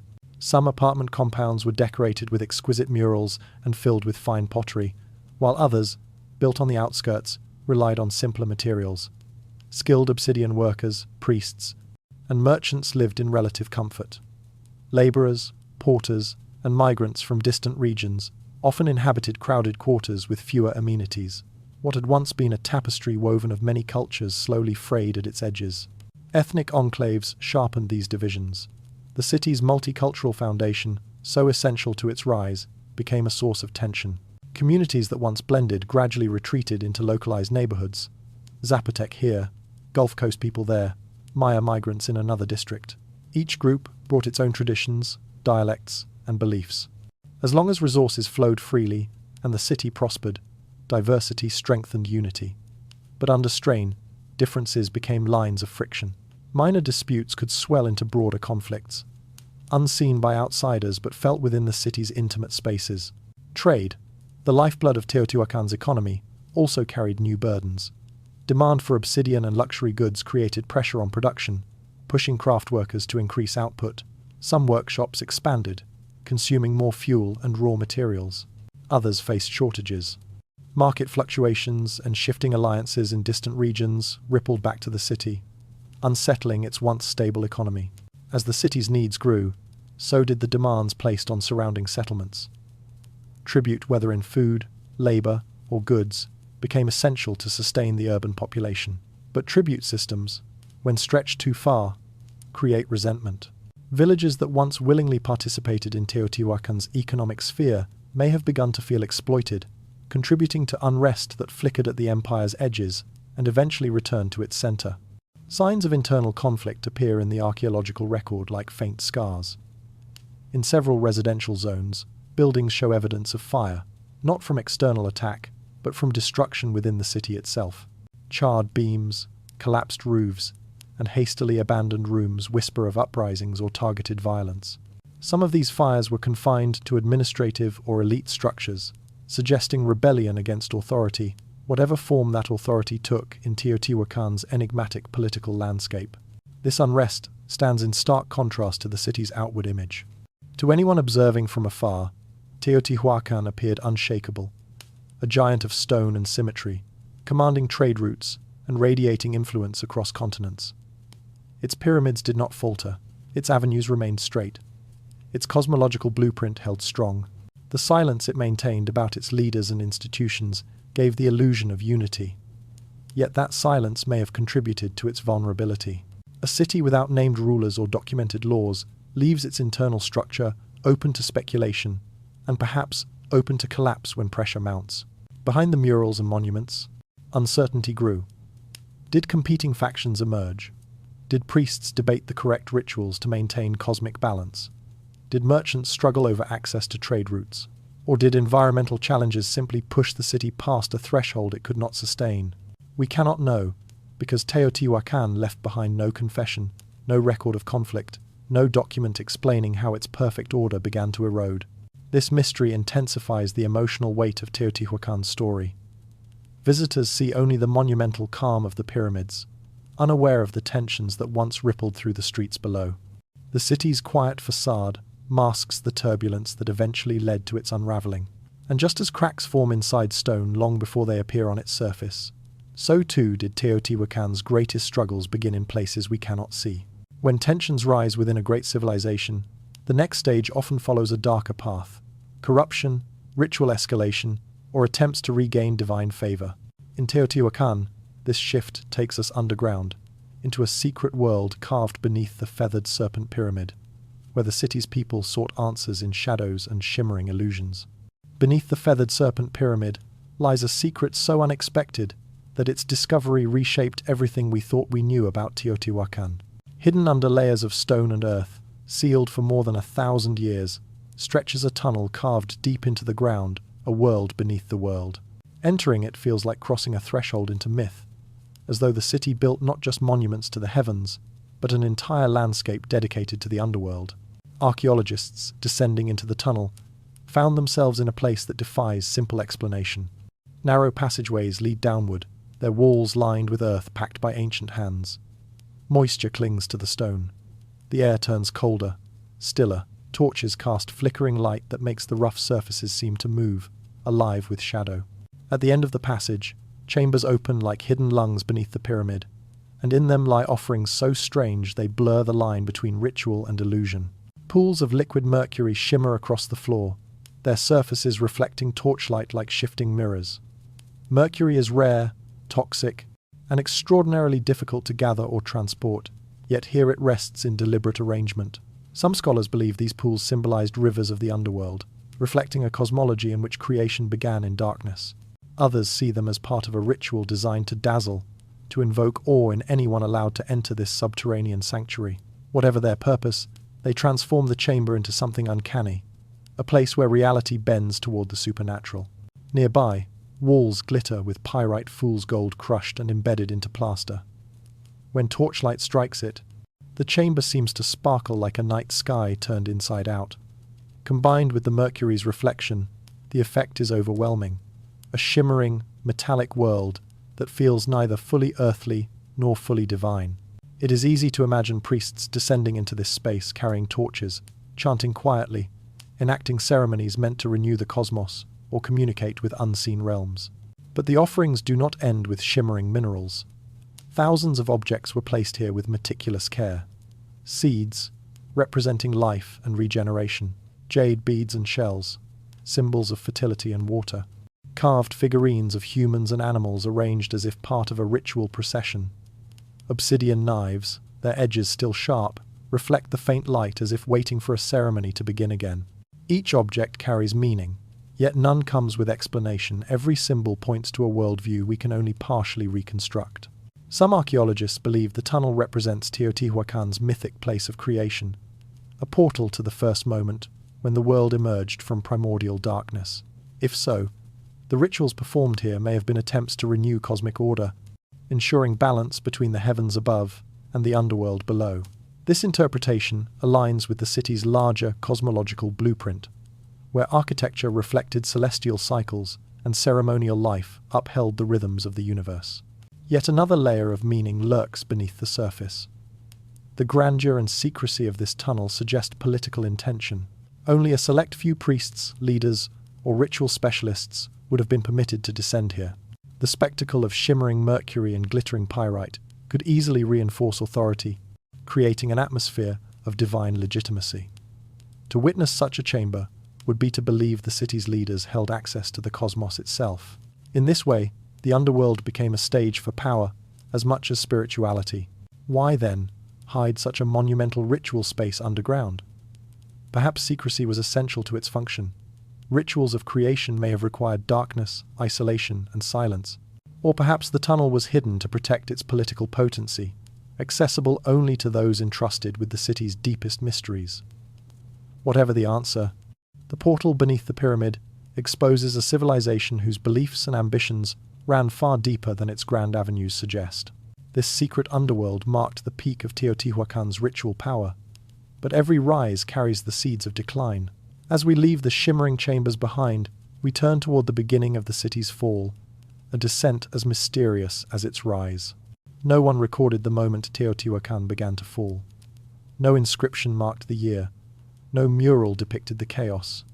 No carved panel captured the spark that ignited the city's unraveling. Yet the evidence left in stone tells a story more vivid than any text.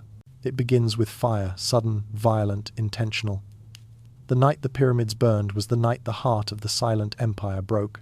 Archaeologists discovered the truth not in myths, but in ash. Near the administrative complexes that once governed the city, they found charred beams, collapsed roofs, and murals blackened by a heat intense enough to crack plaster. Statues that once watched over ceremonies were smashed, their fragments scattered across floors like frozen echoes of rage. Even the mighty feathered serpent pyramid shows signs of destruction, its elaborate facades damaged by blows, as though someone sought to erase the symbols carved into its surface. These were not the marks of accident. They were deliberate. To walk through these ruins today is to feel the residue of panic. Across the Avenue of the Dead, firelight once flickered on stone walls, casting frantic shadows that twisted with the wind. Smoke likely poured into the sky, blotting out the stars that had guided Teotihuacan's cosmic order. The same plazas that once hosted ceremonies of renewal now witnessed collapse. The city built to mirror the heavens was being consumed by earthly fury. But who lit the flames? One theory suggests an internal uprising. As the city strained under population pressure, inequality, and growing demands on resources, resentment may have spread through the lower classes.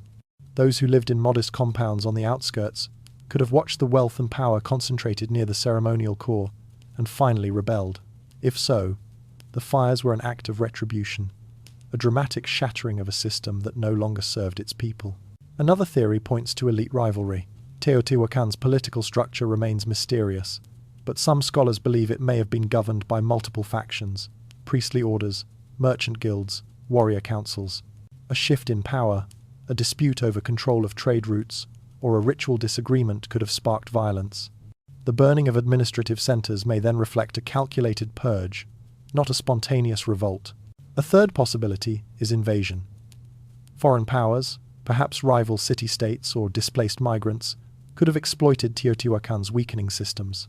The fires may represent the climax of external aggression, a deliberate attack meant to cripple the empire from the inside. Yet there is little evidence of foreign weapons or mass graves near the destroyed compounds. If invaders entered the city, they left faint traces.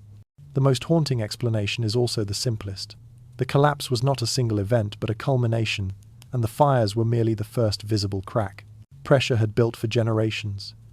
Environmental stress, shifting trade networks, internal divisions, spiritual uncertainty. When the flames rose, they were not a cause, but a symptom.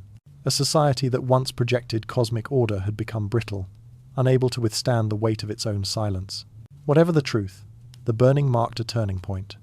The destruction was concentrated not in residential areas, but in places associated with power, administrative halls, ceremonial buildings, elite residences.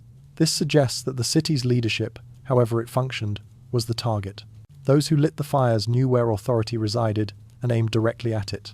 Imagine standing on the Avenue of the Dead that night. Flames rise from the structures near the citadel, sending sparks spiraling upward. The murals of gods, once brilliant in color, blister in the heat. The stone serpent heads along the pyramid, glow red before turning black. Drums and chants fall silent as crowds gather, unsure whether what they witness is rebellion, judgment, or doom. For the first time in centuries, Teotihuacan loses its rhythm. The city built on cosmic balance now trembles with earthly chaos. The shock must have been profound. A civilization that spent generations crafting harmony through architecture, ritual, and trade suddenly saw its foundation burn.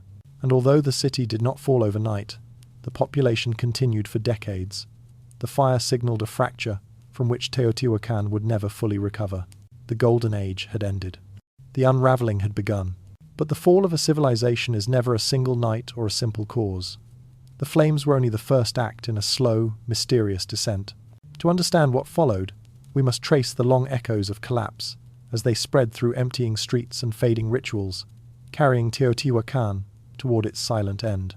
Teotihuacan's fall unfolded, not with a clash of armies or the march of foreign conquerors, but with something far quieter, an unraveling that crept through the city like a slow, invisible tide. After the fires scorched its sacred core, the metropolis did not crumble in a single dramatic moment. Instead, it entered a long twilight, a gradual dimming of life and purpose that left its monuments standing, while everything around them faded. The most striking mystery is this: no outside force brought the city down. There are no signs of mass slaughter, no siege walls, no foreign weapons scattered across the ruins. The enemies that hollowed Teotihuacan were subtler demographic decline, environmental pressure, fractured authority, and the dissolution of a social fabric that had once bound tens of thousands together. The city collapsed from within, as though the energy that once sustained it quietly bled away. Archaeologists can trace this fading through abandoned neighborhoods. Apartment compounds once dense with activity slowly emptied, courtyards that echoed with children's laughter and the rhythmic tapping of Obsidian workers grew still. Homes were left half-maintained, their plaster peeling, their murals cracking under the weight of neglect. In some districts, people seem to have slipped away peacefully. In others, traces of hurried departure remain: broken vessels, scattered tools, offerings left incomplete. The patterns of abandonment differ, but the overall direction is the same. Outward migration. Trade, the lifeblood of Teotihuacan's economic power, began to shift as well. Routes that once funneled cacao, shells, jade, and feathers into the city rerouted toward rising powers elsewhere. As Teotihuacan's authority weakened, its influence over distant lands loosened. Cities that once sought its obsidian or imitated its symbols began to turn inward or toward new alliances. The great commercial networks of the ancient world did not stop. They simply left Teotihuacan behind. Within the ceremonial heart of the city, decline took on an eerier form. Major temples, once vibrant with incense, music, and ritual processions, grew quiet. Offerings ceased. Priests abandoned their chambers. Murals faded as pigments lost their brilliance, dust settling where crowds once gathered. Even the pyramids, still immense and unbroken, stood like silent spectators watching the world withdraw from them. They did not fall. They simply became irrelevant as the society that had built them lost its coherence. Political fragmentation deepened this decline. Teotihuacan's leaders, whoever they were, left behind no names, titles, or records. In the absence of identifiable rulers, the city's power structure was vulnerable to splintering. Different districts may have attempted to govern themselves. Priesthoods may have disagreed over rituals meant to restore order. Merchants and artisans, once unified by the city's vast economic engine, could no longer rely on stable institutions to support their work. Without a central authority, Teotihuacan dissolved into competing fragments, with no unifying force to hold them together. It is here that the city's greatest strength becomes its most haunting weakness. The anonymity that allowed Teotihuacan to function as a collective, erasing individual ambition in favor of shared purpose, left it without a face during crisis. There was no king to rally the people, no general to defend the city, no priest to reassure them of cosmic balance. The identity of Teotihuacan had always been the city itself, not the individuals within it. When the city faltered, there was nothing left for its inhabitants to cling to. This raises a question that shadows the entire history of Teotihuacan. Did anonymity doom the city? In its rise, silence concealed power. In its fall, silence concealed everything, including solutions. Without visible leadership, collapse became a slow unraveling that no one could stop, because no one appeared responsible for holding the threads together. By the time Teotihuacan finally emptied, the pyramids still stood in their perfect alignments. The avenue of the dead still stretched toward the sacred mountain. The city's geometry remained intact, the cosmic blueprint unchanged. But the people were gone. Trade had moved elsewhere. Rituals ceased. The great murals crumbled, shedding their colors like memories lost to wind and time. What was once a city of fire and color faded into a ghost of stone, its silence no longer purposeful but absolute. Civilizations usually die with a conqueror's sword or under the weight of natural catastrophe. Teotihuacan died differently. It faded quietly, mysteriously, almost gracefully, leaving behind a monumental shell and a riddle that no inscription can answer. Yet even in collapse, the city did not vanish from memory. Its influence rippled outward through new cultures rising in its wake, and those who followed would gaze upon its ruins not with indifference, but with awe. The next section explores how Teotihuacan's ghost shaped the civilizations that came after it. Long after Teotihuacan's streets emptied and its murals faded, the city continued to breathe in the imagination of those who discovered its silent giants. By the time the Aztecs rose to power more than 1,000 years later, the pyramids were already ancient, so ancient that the Aztecs believed no humans could have built them. To them, Teotihuacan was not the ruin of a forgotten people. It was the birthplace of the cosmos itself. They gave it a name that reveals everything about their awe: Teotihuacan, the place where gods were born. According to Aztec mythology, this was where the sun first ignited, where divine beings sacrificed themselves to set the world in motion. Standing before the Pyramid of the Sun, the Aztecs imagined the moment when the gods leapt into a primordial fire, giving light to the sky.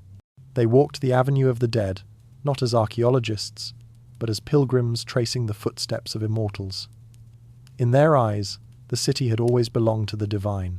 Aztec rulers made pilgrimages to Teotihuacan as acts of devotion and legitimacy.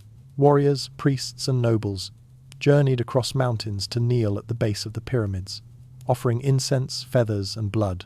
They built small shrines in the surrounding areas, honoring the spirits they believed still dwelled among the ancient stones.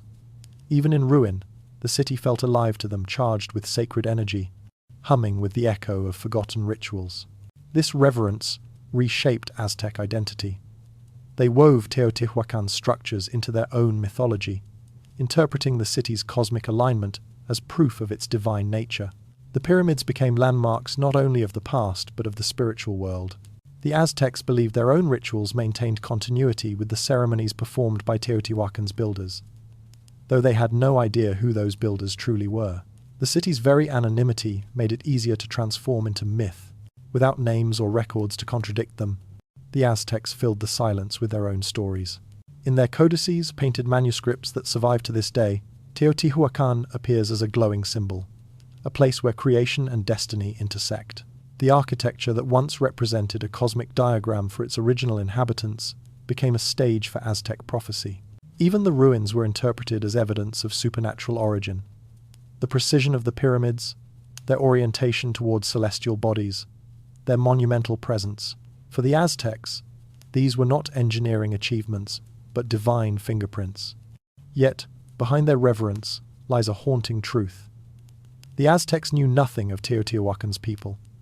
They did not know how the city was governed, what language its inhabitants spoke, or why it fell. They knew only the stone shell and the cosmic mystery it projected, and from that mystery, they crafted meaning. A forgotten civilization, erased from its own history, became the foundation of gods. This transformation reveals something profound about the afterlife of a fallen society. Teotihuacan did not endure through memory of its rulers or written chronicles. It endured through wonder. The Aztecs preserved the city by reimagining it, giving it life long after death. Through their pilgrimages, rituals, and stories, Teotihuacan became a sacred landmark, not only of Mesoamerica, but of human imagination itself. A reminder that the past is often reconstructed through longing as much as knowledge. Even the Spanish chroniclers who later encountered the Aztecs recorded their awe. They described how indigenous guides walked reverently through the ruins, touching the stone as if greeting ancestors or spirits. To them, Teotihuacan was a portal between worlds, an echo from a time when humans and gods moved closer together. The legacy of Teotihuacan reveals a simple but powerful truth. A civilization can vanish, but its silence can speak across centuries. Its stones can become symbols. Its ruins can become myths. Its unanswered questions can shape cultures that never knew its name. Yet admiration does not solve the central mystery. The Aztecs could mythologize Teotihuacan, but they could not explain it. And so the question that has shadowed this entire story returns with renewed force. Who built this city, and why did they leave no trace of themselves? One of the most compelling explanations for Teotihuacan's origins does not begin with a single people, a single ruler, or a single visionary plan. Instead, it begins with movement. It begins with migration.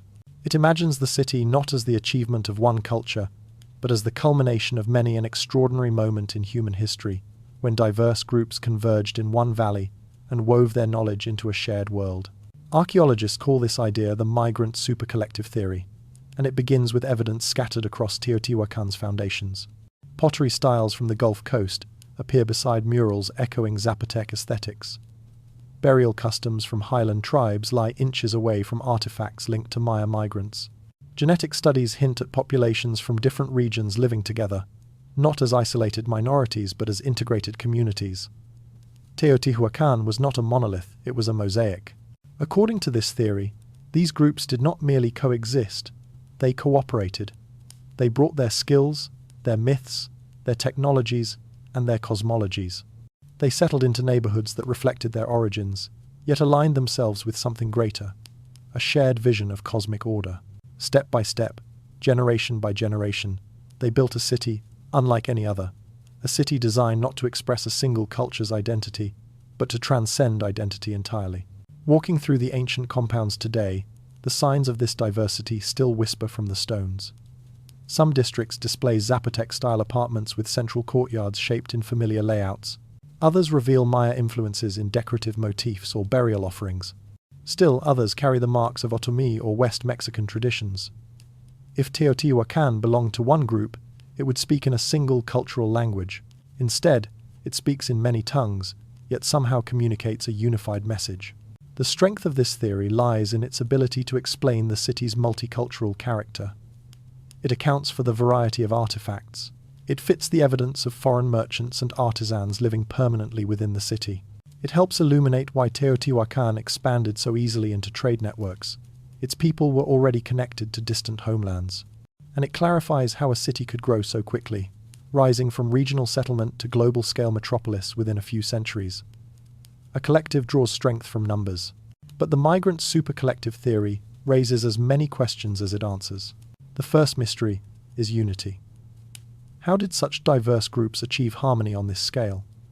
Multicultural societies often struggle with identity, language, and conflict. Yet Teotihuacan's architecture reflects profound coordination avenues aligned with cosmic purpose. Temples built according to shared mathematics, neighborhoods organized with consistent urban logic. If multiple cultures were involved, who enforced this unity? Or did unity emerge from something deeper than politics, something spiritual? The second mystery is silence.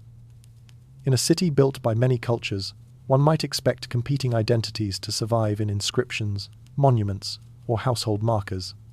Yet Teotihuacan leaves none. No one carved their lineage into stone. No one painted their name inside a mural. Families lived, worked, and died without leaving a record of who they were. It is as if the society agreed, collectively, to dissolve personal identity into a shared ideal. Why would so many groups choose anonymity?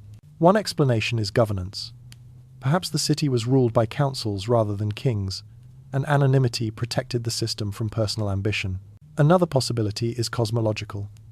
Perhaps individuals were encouraged to see themselves as reflections of divine patterns rather than unique beings. In such a worldview, personal history mattered far less than maintaining cosmic balance. The migrant supercollective theory, though powerful, also leaves open the question of initiative. Who initiated the city's construction? Who decided its orientation? Who organized labor for its pyramids? Cooperation requires coordination, and coordination suggests leadership, even if that leadership left no names behind. And so this theory, for all its elegance, remains incomplete. It paints Teotihuacan as a cultural symphony, but cannot identify the conductor. It explains diversity, but not intention. It shows how many worlds merged into one, but not why that merging produced a civilization so disciplined, so unified, and so devoted to a cosmic plan. Still, the theory offers a tantalizing possibility. Perhaps Teotihuacan's greatness lay not in a ruler or a dynasty, but in a rare historical moment when many peoples chose to build something greater than themselves. Yet, if not a collective, then who or what guided the city's creation? The next section turns to another idea, that Teotihuacan was shaped not by migrants alone, but by a powerful religious elite whose influence reached far beyond the visible world. Among the many attempts to explain Teotihuacan's creation, one theory stands apart for its blend of practicality and mystery. It suggests that behind the city's breathtaking alignments, its precise measurements, and its spiraling cosmology, stood a powerful but invisible class, a priesthood of astronomers and engineers. According to this view, Teotihuacan was not simply built, it was orchestrated, guided by an elite who fused scientific observation with spiritual authority, turning the valley into a vast ceremonial instrument. In this theory, the city's architects were not kings, generals, or merchants. They were keepers of knowledge figures who understood the mathematics of the stars, the cycles of the sun, and the harmonies between earth and sky. These priest-engineers would have planned Teotihuacan with meticulous intent, aligning avenues towards sacred mountains and positioning pyramids along celestial pathways. Their temples functioned as observatories, their plazas as ritual stages where cosmic order was reenacted on Earth. The evidence scattered across the city reflects this dual mastery of science and spirituality. The Avenue of the Dead, offset at a precise angle from true north, traces astronomical cycles. The pyramids of the sun and moon align with specific solar events. Even the placement of residential compounds appears governed by geometric principles that imply deliberate planning rather than organic growth. Such coordination suggests leadership by individuals who could read the heavens as easily as they mapped the land. Yet their identities remain entirely hidden. No inscriptions honor great thinkers or master builders. No monuments list astronomers or architects. If a priestly class shaped this city, they left no personal record. This absence is not accidental, it feels intentional, as though anonymity was a foundational principle. Knowledge was power, and power was protected by secrecy. A priest-engineer who revealed too much could disrupt the delicate balance between spiritual authority and civic order. Thus, their names faded by design. To imagine Teotihuacan through this lens is to picture dimly lit chambers beneath the pyramids, where the priesthood studied star movements, reflected in pools of water or polished obsidian mirrors. It is to picture torches flickering against plaster walls as figures traced patterns in dust or whispered calculations to apprentices. These leaders may have supervised construction teams, dictated materials, and assigned measurements, yet their public presence remained obscured behind ritual masks and elaborate headdresses. Their anonymity was itself a form of divinity. They acted as intermediaries, not individuals. The city's architecture reinforces this idea of hidden leadership. The talud tablero style, repeated across temples and platforms, suggests a shared aesthetic code enforced by a central authority. The tunnels beneath ceremonial centers filled with mercury, pyrite, figurines, and seeds hint at rituals guided by people who understood both symbolism and engineering. Only a group deeply versed in sacred cosmology could conceive such an underworld, mirroring myths in physical form. This theory also explains how Teotihuacan maintained unity. If the city lacked kings, its cohesion may have come from belief rather than governance. A priestly elite capable of reading cosmic signs could command obedience without armies or royal decrees. Their authority emerged not from lineage, but from perceived access to the divine. In such a society, people would look to the sky for answers, and the priesthood would interpret its messages. But this explanation raises its own mysteries. How did such a priesthood maintain secrecy for centuries? Were they a small group confined to specific compounds near temples, or a broad class embedded across neighborhoods? Did power pass through families, through training, or through revelation? And why leave no inscriptions at all, no prayers, no teachings, no carved evidence of their intellectual legacy? One answer is spiritual doctrine. Perhaps their cosmology celebrated the dissolution of self. If individuals were meant to reflect cosmic patterns rather than personal stories, then anonymity was not unusual, it was essential. Their erasure would have been an act of devotion, not concealment. Another possibility is control. Knowledge, when kept hidden, becomes a tool. A priesthood entrusted with trade routes, ritual calendars, agricultural timing, and architectural planning would have wielded immense influence. Secrecy protected that influence. Too much transparency might fracture the system. Even so, gaps remain. The priest-engineer theory explains Teotihuacan's precision, but not its origins. Who taught these priests? Where did their knowledge begin? How did they achieve such mastery without a written tradition? And here, the story opens towards something deeper. If neither migrants nor priests alone explain Teotihuacan's genius, perhaps the city's knowledge came from somewhere older, something inherited, remembered, or revived. The next section explores that possibility, a civilization shaped by echoes of a forgotten world. Among all the theories surrounding Teotihuacan's origins, One stands at the edge of conventional history, neither embraced nor dismissed, but lingering in the quiet spaces where archaeology meets intuition. It proposes that Teotihuacan did not emerge entirely from the cultures we know. Instead, it may have inherited fragments of knowledge from a civilization older than its own, a people whose identity dissolved long before the pyramids rose from the valley floor. This is not a tale of mythic beings or distant galaxies. It is a meditation on gaps, those empty spans in history, where hints remain, but explanations vanish. Beneath Teotihuacan's monumental avenues lie traces of something earlier. Archaeologists have discovered pre-Teotihuacan structures buried under later constructions, temples built atop older temples, platforms concealing even older floors, alignments that seem to predate the city's rise. These layers suggest that the valley held sacred meaning long before the Teotihuacanos reshaped it. Whoever occupied the region before them knew enough to create ceremonial centers, organize space, and leave behind spiritual footprints now blurred by time. Some of these earlier structures display techniques unexpected for their age. Carefully measured platforms, hints of early urban planning, and artistic motifs that do not match later regional styles. These fragments feel like echoes, pieces of a cultural memory that Teotihuacan may have inherited and expanded. The idea is not that a forgotten super-civilization built the city outright, but that knowledge rarely appears fully formed. It passes like a torch, moving through generations, flickering brighter or dimmer depending on who carries it. Around the Valley of Mexico, other sites contribute to this mystery. Cerro San Lucas, for example, contains ruins older than Teotihuacan, with surprising architectural sophistication. Nearby hills hide remnants of settlements whose rituals and designs resemble early versions of what would later flourish in the grand metropolis. These traces hint at a lineage of ideas stretching back centuries, perhaps a slow evolution from scattered ritual centers toward a unified cosmic blueprint. Yet, the transition remains unexplained. How did modest early settlements transform so quickly into one of the largest cities in the ancient world? What catalyst drove such coordinated construction, such rapid consolidation of power, such mastery of astronomy and engineering? Traditional models struggle to account for the speed and scale of Teotihuacan's rise. The lost civilization theory fills this gap, not by offering a single answer, but by suggesting a possibility that a reservoir of forgotten knowledge existed, waiting for the right moment to resurface. This theory also helps explain the city's enigmatic silence. If Teotihuacan inherited traditions from an earlier culture, one without writing or one whose records vanished, its people may have absorbed practices without understanding their origins. Rituals, architectural principles, and cosmic alignments may have been adopted because it had always been done, echoing customs whose meaning had faded over generations.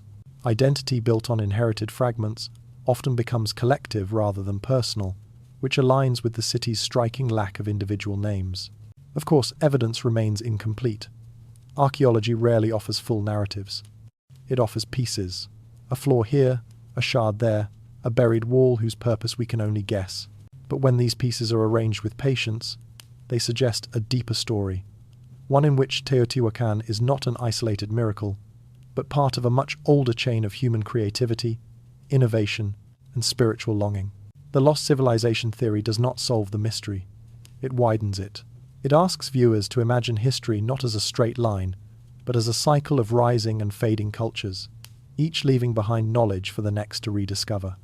Teotihuacan may have been the brightest flare in this cycle, illuminating the valley for centuries before dimming into silence. With the leading theories explored, our journey now shifts from what may have built Teotihuacan to why its story matters. The next chapter turns inward, digging not into ruins, but into meaning, into what this vanished civilization teaches us about memory, identity, and the fragile brilliance of human achievement. Teotihuacan's silence is often treated as a void, an absence of names, leaders, stories, and voices. But what if that silence is itself the message?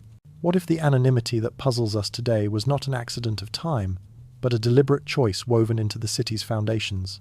To explore this possibility is to imagine a society that understood the dangers of memory as much as the comfort of it, a culture that believed the ego could tilt the balance of the cosmos. In Teotihuacan, no ruler carved his triumph into stone, no family marked its lineage on the walls, no artisan signed a masterpiece. The murals speak of gods and forces, never of individuals. The architecture reflects celestial patterns, not personal glory. Even in death, offerings reveal roles but never names. This consistency is too thorough, too pervasive, to dismiss as coincidence.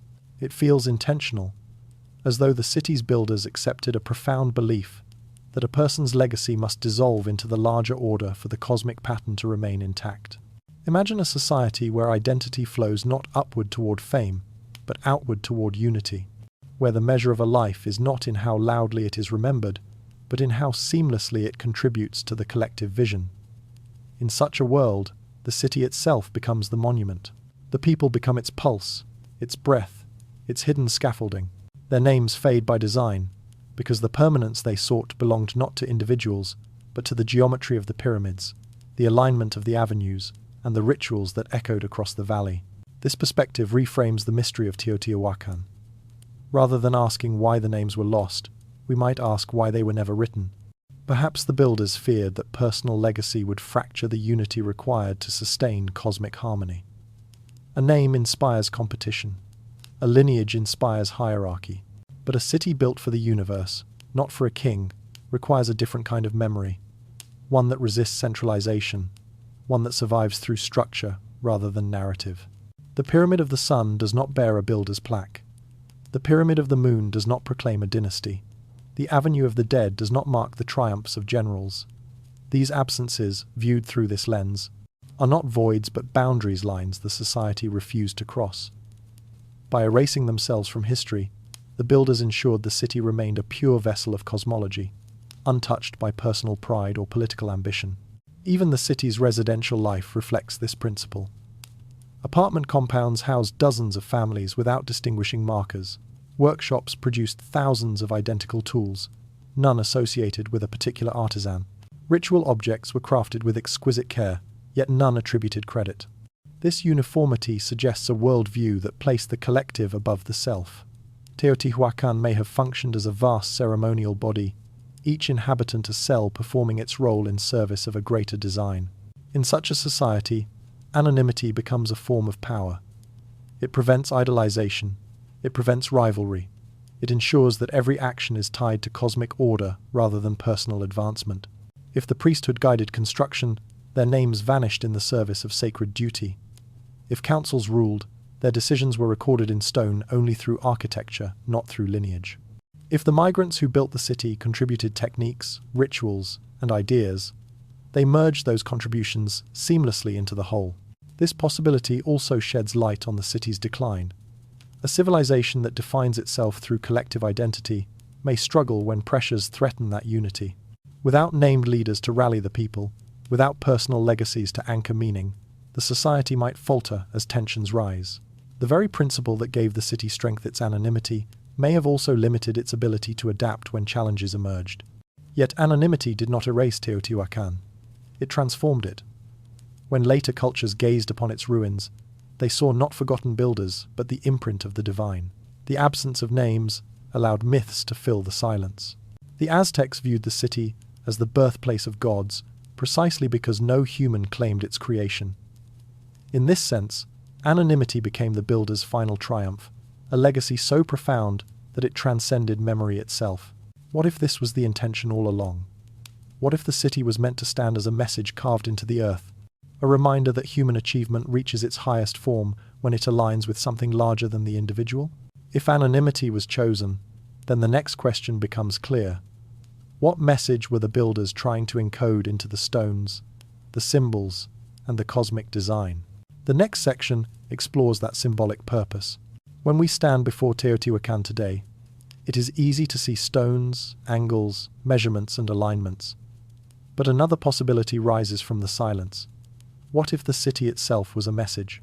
Not a monument to rulers, not a record of battles, but a deliberate communication meant to transcend languages, cultures, and generations. A message carved not in script, but in geometry. Not in words, but in space. Consider the pyramids. They are more than structures. They are symbols scaled to monumental proportions. The Pyramid of the Sun rises like a human-made mountain, mirroring the sacred peak behind it. The Pyramid of the Moon aligns with celestial events, echoing the rhythms of the sky. The city's central avenue cuts across the landscape with calm precision, guiding movement as if mapping the journey of stars across the heavens. These forms suggest meaning not coincidental, but chosen. If Teotihuacan's builders erased their names, perhaps they did so because the message was not about them.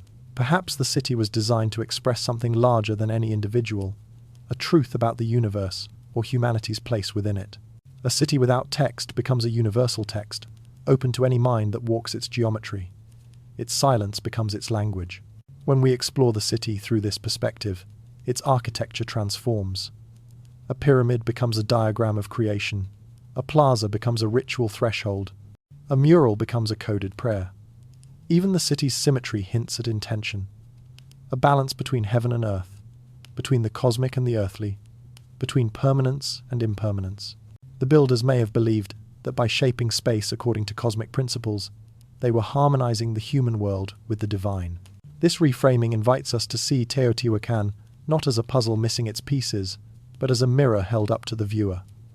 We search for answers in the ruins, but the ruins reflect our questions back to us. Why do we crave personal legacy? Why do we assume history must be written with names? Why do we expect the past to speak in the language of the present? Teotihuacan resists these expectations. It offers no narrative of heroes, no genealogies, no victories. Instead, it offers form. It offers alignment. It offers silence that feels intentional. The city becomes a kind of cosmic teaching, one that relies on presence rather than explanation. When seen this way, its anonymity becomes not an absence, but a gesture, a reminder that meaning can outlast memory, and that the greatest messages may be those that require interpretation rather than instruction. Imagine walking its avenues at dusk. The shadows stretch long across the stones. The pyramids glow in soft red light. There is no plaque telling you who built this world, no inscription explaining its purpose. Yet you feel something, a quiet weight, a sense of order, a resonance that touches the part of the mind that responds to patterns. The message is not told, it is experienced. Some scholars argue that Teotihuacan expresses the cycles of creation and destruction found throughout Mesoamerican cosmology. Its pyramids rise like the mountains where gods were believed to gather. Its tunnels, filled with mercury and pyrite, may represent primordial waters or the underworld seedbed from which life emerges. The Avenue of the Dead, oriented to celestial events, could signify the path between worlds. If these interpretations hold even fragments of truth, then Teotihuacan is less a city and more a diagram of the universe, a model of the eternal cycle. Other researchers suggest the city encodes human responsibility, a reminder that civilizations endure only when aligned with natural balance. In this view, Teotihuacan's perfect symmetry becomes both aspiration and warning. When order faltered, the city collapsed not from conquest, but from imbalance. Its message becomes a meditation on fragility. Still, others see the city as a monument to unity. Many people, many cultures, many beliefs converge to build a world greater than themselves.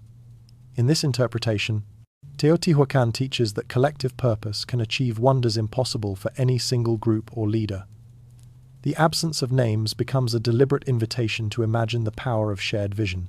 Whatever the message, Teotihuacan's silence becomes its most eloquent feature. It forces us to approach meaning slowly, gently, without assumption. It invites contemplation rather than certainty.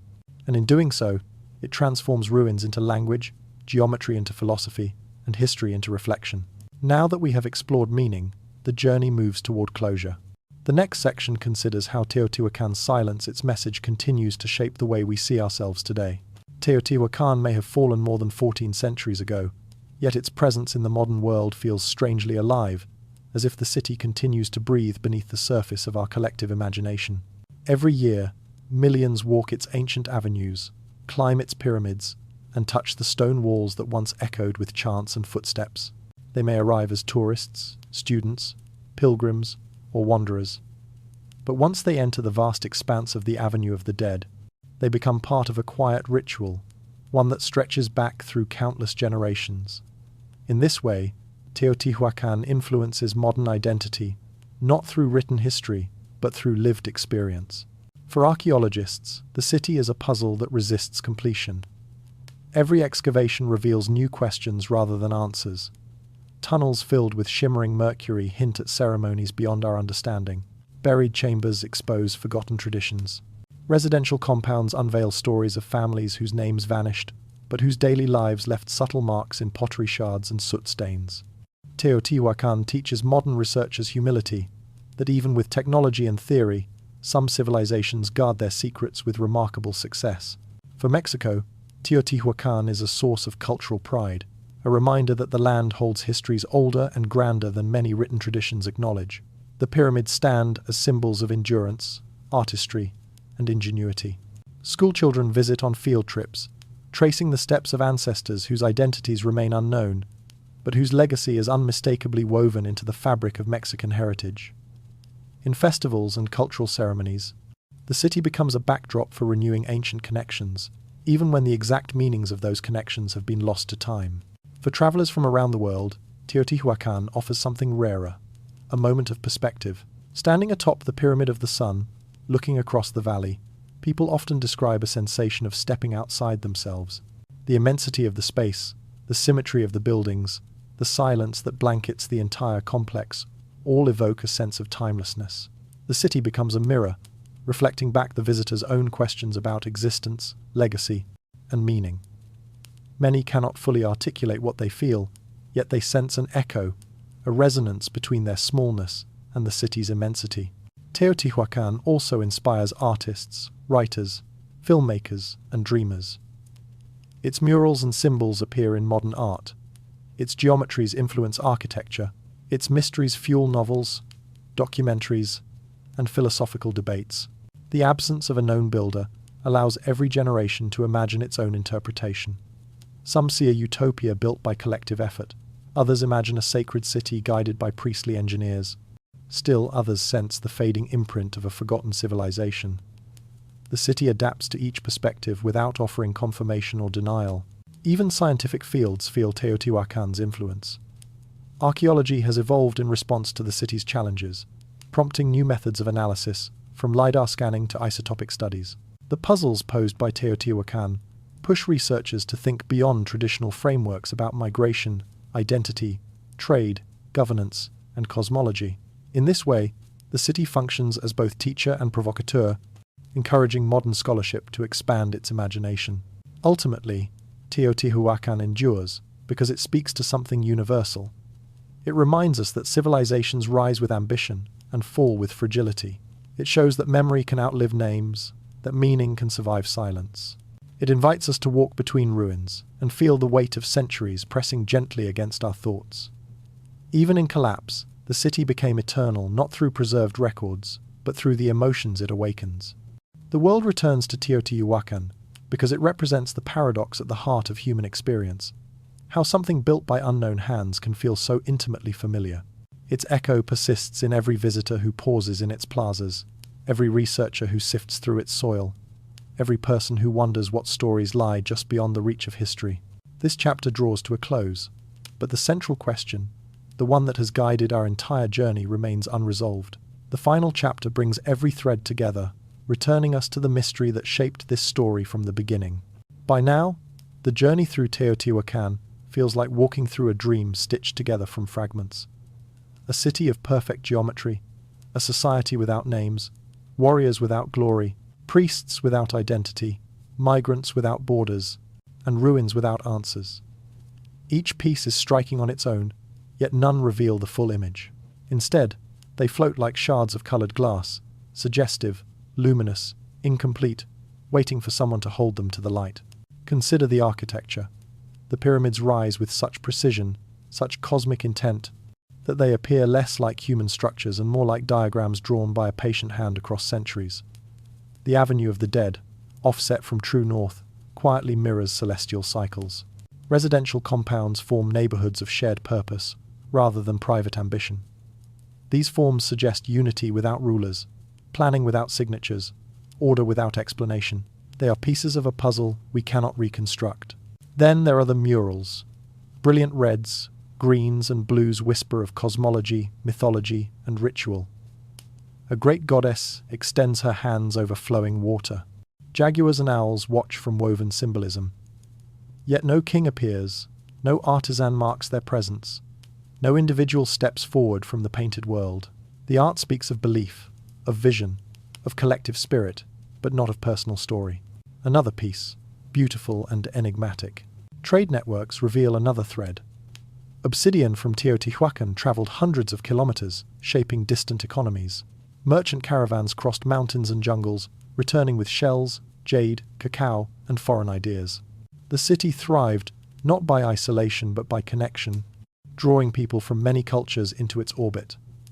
Yet this wealth leaves no record of merchant guilds, no contracts, no written treaties.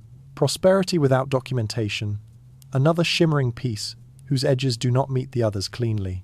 Rituals add deeper color. The tunnel beneath the feathered serpent pyramid, filled with liquid mercury and glittering pyrite, hints at ceremonies reenacting creation myths. Offerings of seeds, figurines, and precious stones suggest priests or leaders who commanded profound respect. Yet these figures remain nameless. Power existed, but it hid itself deliberately. Another delicate shard. Even the collapse of Teotihuacan contributes a piece. Fires ravaged elite structures, murals blackened, temples abandoned. But no conquering army marched through its gates. The city dissolved from within slowly, painfully, its unity fracturing in ways archaeology can only infer. A fall without a destroyer. Another fragment that complicates more than clarifies. And then we encounter the theories. A migrant super-collective, weaving many cultures into one. A priest-engineer elite who shaped the city with cosmic precision. An inherited legacy from an earlier, forgotten civilization. Each theory explains something essential, yet none explain everything. They sit beside one another like puzzle pieces from different sets, compatible in tone, incompatible in shape.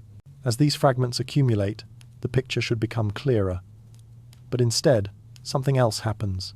The outline grows wider, the possibilities expand, the mystery deepens. This is the paradox at the heart of Teotihuacan. The more evidence we gather, the more the city seems to step backward, retreating into its own silence. It reveals just enough to spark imagination, never enough to satisfy it. Perhaps this is why Teotihuacan resonates so powerfully today. It is a reminder that some stories refuse closure. Some civilizations choose different ways of recording their truth.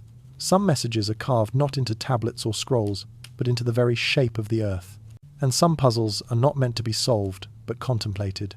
When we place all the pieces before us, architecture, murals, warriors, priests, migrants, rituals, trade, collapse, they shimmer like a mosaic of half-known worlds. A story emerges, but only in outline. The edges glow, the center remains dark. The beauty lies in the tension between what we know and what we cannot recover.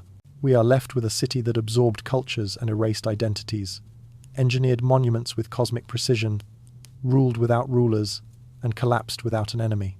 A civilization that built not for memory, but for meaning. A society whose silence is as deliberate as its geometry. This section is the stillness before the final revelation, the moment when all clues rest on the table, waiting for interpretation.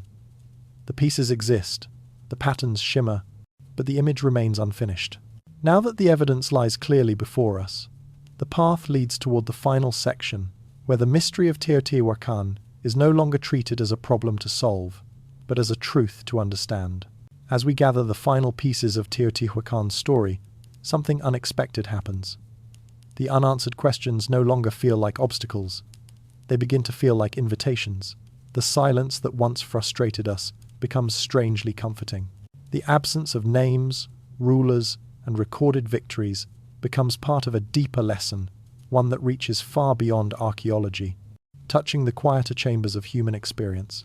Teotihuacan teaches humility in a way few ancient places can.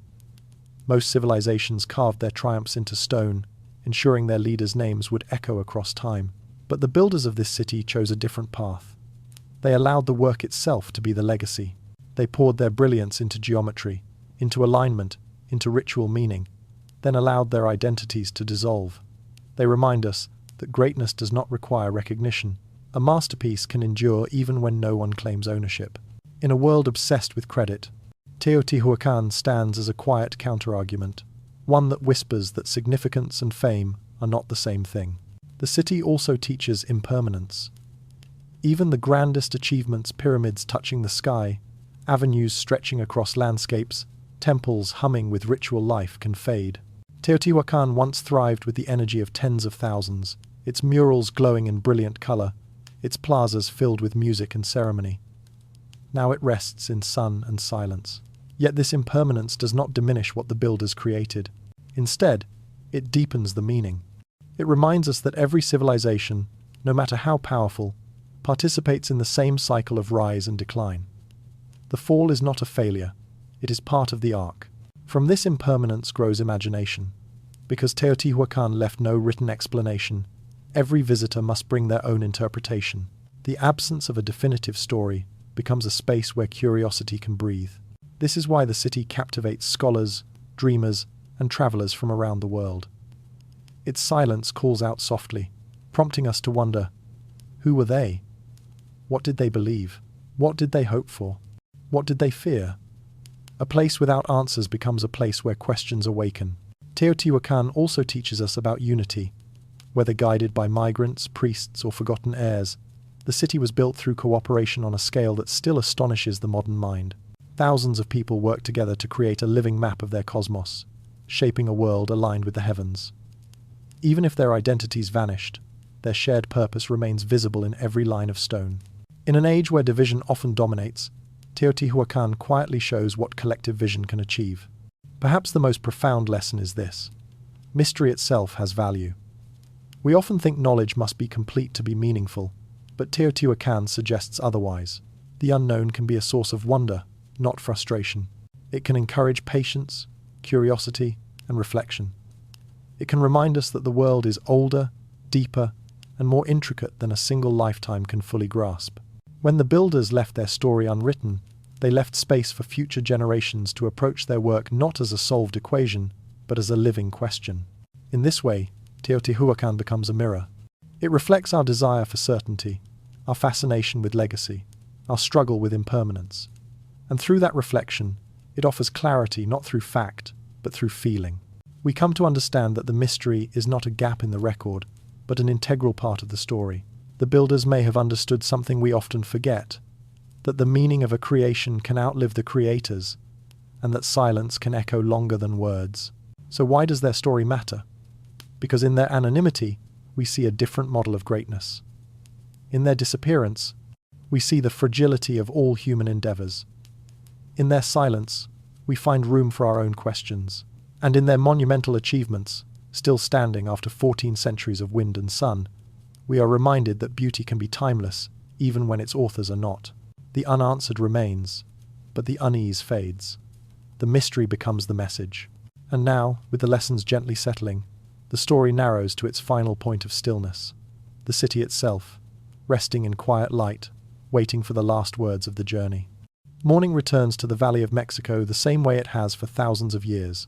Slowly, gently, with a pale glow stretching across the horizon. As the light climbs the sky, it touches the edges of the pyramids, outlining their vast forms in gold. The stones warm, the shadows soften, and the city of Teotihuacan awakens once more. Not with the sound of markets, drums, or voices, but with the quiet dignity of a memory that refuses to fade. Here, at the end of our journey, we return to the place where it began, standing before a giant whose builders long ago stepped beyond history's reach. The city still stands with an almost stubborn endurance. The Pyramid of the Sun rises like a silent mountain shaped by intention. The Pyramid of the Moon anchors the northern horizon with gentle symmetry. The Avenue of the Dead stretches forward, as if guiding the watcher toward an unseen meaning. These structures remain untouched by the erosion of names, untouched by the collapse of dynasties, untouched by the silence that swallowed their creators. And in this endurance lies a truth more powerful than any inscription. The builders are gone, their identities dissolved into the soil, their stories scattered by time. Yet their vision persists with remarkable clarity. Every measurement, every alignment, every carefully placed stone still speaks the language of purpose. Teotihuacan was shaped by people we can no longer name, yet their ideas survive more vividly than most recorded histories. Their creation has outlived kingdoms, languages, and entire civilizations. It has outlived the very people who once walked these avenues as residents rather than visitors. There is something profoundly human in this. Lives fade, memories drift, but meaning can endure. The city is a testament to that endurance. It transforms absence into presence, silence into message. The mystery we have explored, the missing names, the unanswered origins, the quiet power of anonymity culminates here, in the realization that Teotihuacan survived not despite its silence, but because of it. The lack of an author invites every generation to fill the void with their own wonder. Standing before the pyramids at dawn, it becomes clear that some stories are not meant to be solved. They are meant to be felt. The mystery is not a locked door, but an open threshold. The unanswered questions draw us in, holding our curiosity gently, like a hand guiding us through the fog. Who built this place? What did they believe? Why did they disappear? These questions linger, not to frustrate us, but to remind us that the past is larger than our understanding. The city that outlived its builders teaches us that history is not only written in names or preserved in text, it can be inscribed in stone, in geometry, in alignment with the sun and stars. It can be carried forward, through awe, through footsteps, through the quiet intake of breath, when someone stands before a monument that has endured 1,000 years beyond its creators' lives. As the morning light settles fully across the valley, Teotihuacan becomes less a ruin and more a horizon, one that stretches both backward into the past and forward into the minds of those who witness it. The city invites reflection rather than certainty. It offers perspective rather than conclusion. It speaks without speaking. And so, as our journey comes to an end, the mystery remains, not as a problem to be solved, but as a companion to carry with us. Teotihuacan endures because its silence is alive, because its unanswered story echoes differently in every heart, because something in its stone still whispers across centuries. Who built Teotihuacan? Perhaps the better question is, why does it still speak to us? This is the end of the documentary, but the beginning of your own curiosity.